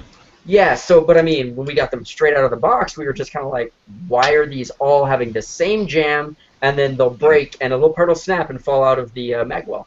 Yep. That's what That's happens. what it is. It's user error. You get it jammed, and people just don't know exactly how to unjam it, and it's really not their fault. Right. It's just a little quirk of the blaster. Is you push it wrong in the wrong area, and it just locks up. Yep. Completely, utterly just stuck. But Yep. apparently, once you take it apart and you do these things and kind of streamline it, Oh, yeah. it works amazing. I like to call reworked for reliability. Right. And that basically just means the whole rundown, take out all the locks, grease it up, good to go. Yeah. So there it is. I mean, now we'll see. Maybe you'll get some replay value now. People might start trusting it after they see B.F.U's little, what is he calling it? The Silver Savior coming out. Ha. Well, I'll have it. Chris James will be using a custom one. I might, if I can. I got Josh on the edge. The thing is, all of my elite alpha troopers have problems with coup starts, and I don't know what it is. Do they? But it just spiral out of the barrel weird and go 5 feet. I only run coup starts with flywheels. Oh, okay. The sole purpose that I purchase coup starts for. Really? Yeah. See, I love coup starts in my Rampage. Right. It shoots. Well, so what I did with the Rampage was so there's no internal barrel on mine. Oh, So, of course. Yes, I've Go seen ahead. the green tube behind you. Yes. Tube, the green tube's new. I was actually using a Centurion barrel for the longest time. Yes. Internals of one. Yes. Which is awesome. But after taking the tube out, I think I jammed it once and it was my fault. Yep. So and I leave the air restrictor in. That's just my personal preference. I can see why, for sure. I found leaving it in give the FPS consistency. My variation's about 4 FPS. That's it. Right. Like it consistently shoots the same shot every single time. That's what you really need, consistency. Yeah. Oh, yeah. And it's in the 80s and 90s of for FPS. So it's up there with the spring and all the stuff done to it. But Sure. honestly, coup start shoots super straight. Love it. Right. Well, I'm using original first batch coup starts. I made a bulk order of 1,000. Got it. Right before they hit big on the Reddits. I found them on eBay, and I was like, "What are these? These look interesting." I bought 100 of them, and then I got those. I was like, "These are pretty cool," so I'm going to buy 1,000. And then a week or two later, they hit big on the Reddits, and everybody got on board, and I'm like, "All right, let's do this." So mine's still Which one did you buy from? Beautiful Women 12. At the beginning, she was the only one that was around. She was. Now there's now there's the new glue ones, which I'm looking forward to buying some of those. Yep. But for the time being, I still have a few hundred in package. Wow, you've got amazing dart retention. Well, I mean, also you're one person. To be fair, we rent our darts Right. out, so. that's the truth of it. I field maybe 2 or 3 people per event. Oh, okay. Yeah, that's So Yeah. I try and keep them packed up when I can. definitely. And that's also said is I also use normal darts too. When I'll loan out like a Raider or a Rampage, Right. and I'll load them up with normal darts because I know if I put in Q darts, they're gonna fire the heads right off. Gotcha. So that's what happens in the springers with the not very well glued together darts. Is their Yeah. heads just pops right off, and it's no fun. Oh, for sure. For sure. So you don't hit anything. So Yes, indeed. flywheels are where it's at. And, it's all whatever you love. That's the truth of it. Yeah. Make love, not war. Woo, Right. flower child.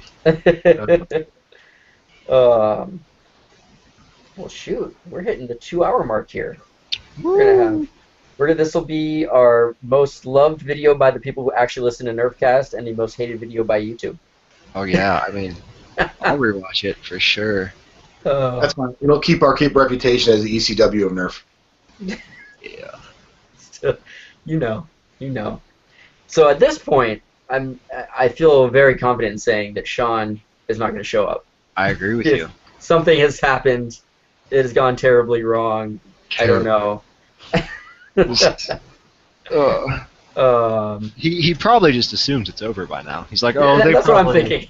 They probably Probably. squeezed out half an hour. You know, Yeah. that's what they do. Yeah. We'll call it special holiday, extra long holiday edition. Oh, for sure. NerfCast. For sure. Oh yeah. Winter is coming, I think, is what we're There you go. titling Boom. this one. I'll take it. I'll take it. I was gonna say Wintermaul is coming, but it was too obvious. Right. Too obvious to make the Game of Thrones joke. Yeah. Good show, though. And he's packing a strife. He's packing a strife. Uh, Maybe two. All right, so we probably should wrap up because I'm at about 3% battery on this tablet. That sounds Yeah. good. It's yeah, so we've covered it a couple times already, but everyone, do one more time. How can I win a super unreleased awesome blaster from you? How can that happen? Yes, all you have to do to win this magnificent unreleased Rebel Secret Shot, which I was thinking about it earlier. I guess this is technically the Secret Shot 3? Yep. Something that like sounds that? correct. Yeah. I mean, they're probably not going to call it that, but if you want to win an unreleased Secret Shot 3 Rebel Secrets and Spies line, just go on over to my channel. All you have to do is subscribe and send me an email. I'll have a video. You should probably watch the video, find out the deets, and yeah, you got a really great chance. There's only about 15 entries so far. I don't know what happened to all my subscribers. They just fill up. It's like, come on, guys, you subscribe to me. This is where the benefits come in. Right. At least show up. So yeah, that's all you guys got to do is go over to my channel, subscribe, send me an email, and you could win it. Nice. Yeah. Nice. You can't go wrong with. All you need to do is nothing. You click a button, click some more buttons, done. Although I will say that this is not a randomly generated thing. The contents of your emails will be judged. There you go. So Sweet. I've got some paint, some poems, a whole bunch of things. Nice. Nice. Well, you hope that we can help you get a few more people to submit to it. I hope so. I hope so. I got to get this blaster away. Might as well go to you guys. There you go. Right. Go. So just to wrap up, Duke, thanks for coming on, man. Thanks for hanging out with us. Sure. Cool. Thanks for having me. And I'm going to start going into 2015 the Stop Downvoting Duke campaign. This is a real thing. That's so okay. We hit the no, hold on. We've made some adjustments in the Nerf community in Reddit, and I like to think that we could stop the Duke downvote campaign. Now I don't know how much we can stop it, but man, we could make it dent. If you could just one less downvote a day could feed a Wintermaul for an entire 3 hours. There you go. Well, Seriously, I could probably, I could probably do a little bit to help, but Yeah. You may. I will tell you after listening to you on the audio, I bet you a lot of Nerfers are going to have a whole different opinion of you. well, I have videos out there, so they just must not be doing their research. There you go. All our people are going to go listen to your stuff and watch your stuff, and they're going to know how nice of a guy you really are. I hope not. Some of it's pretty bad.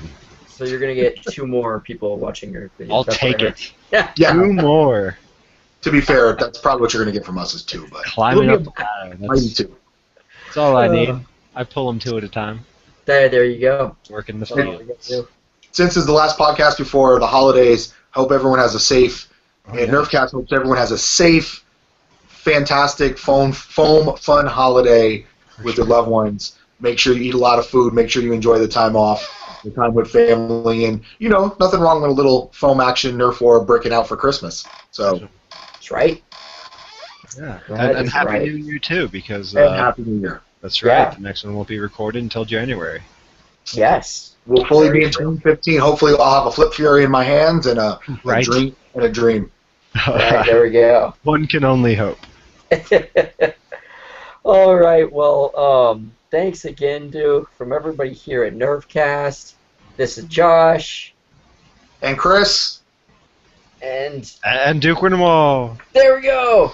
Yeah, All we right, did it. guys. Dude. Thanks happy a bunch. tagging. Happy tagging. Tag him.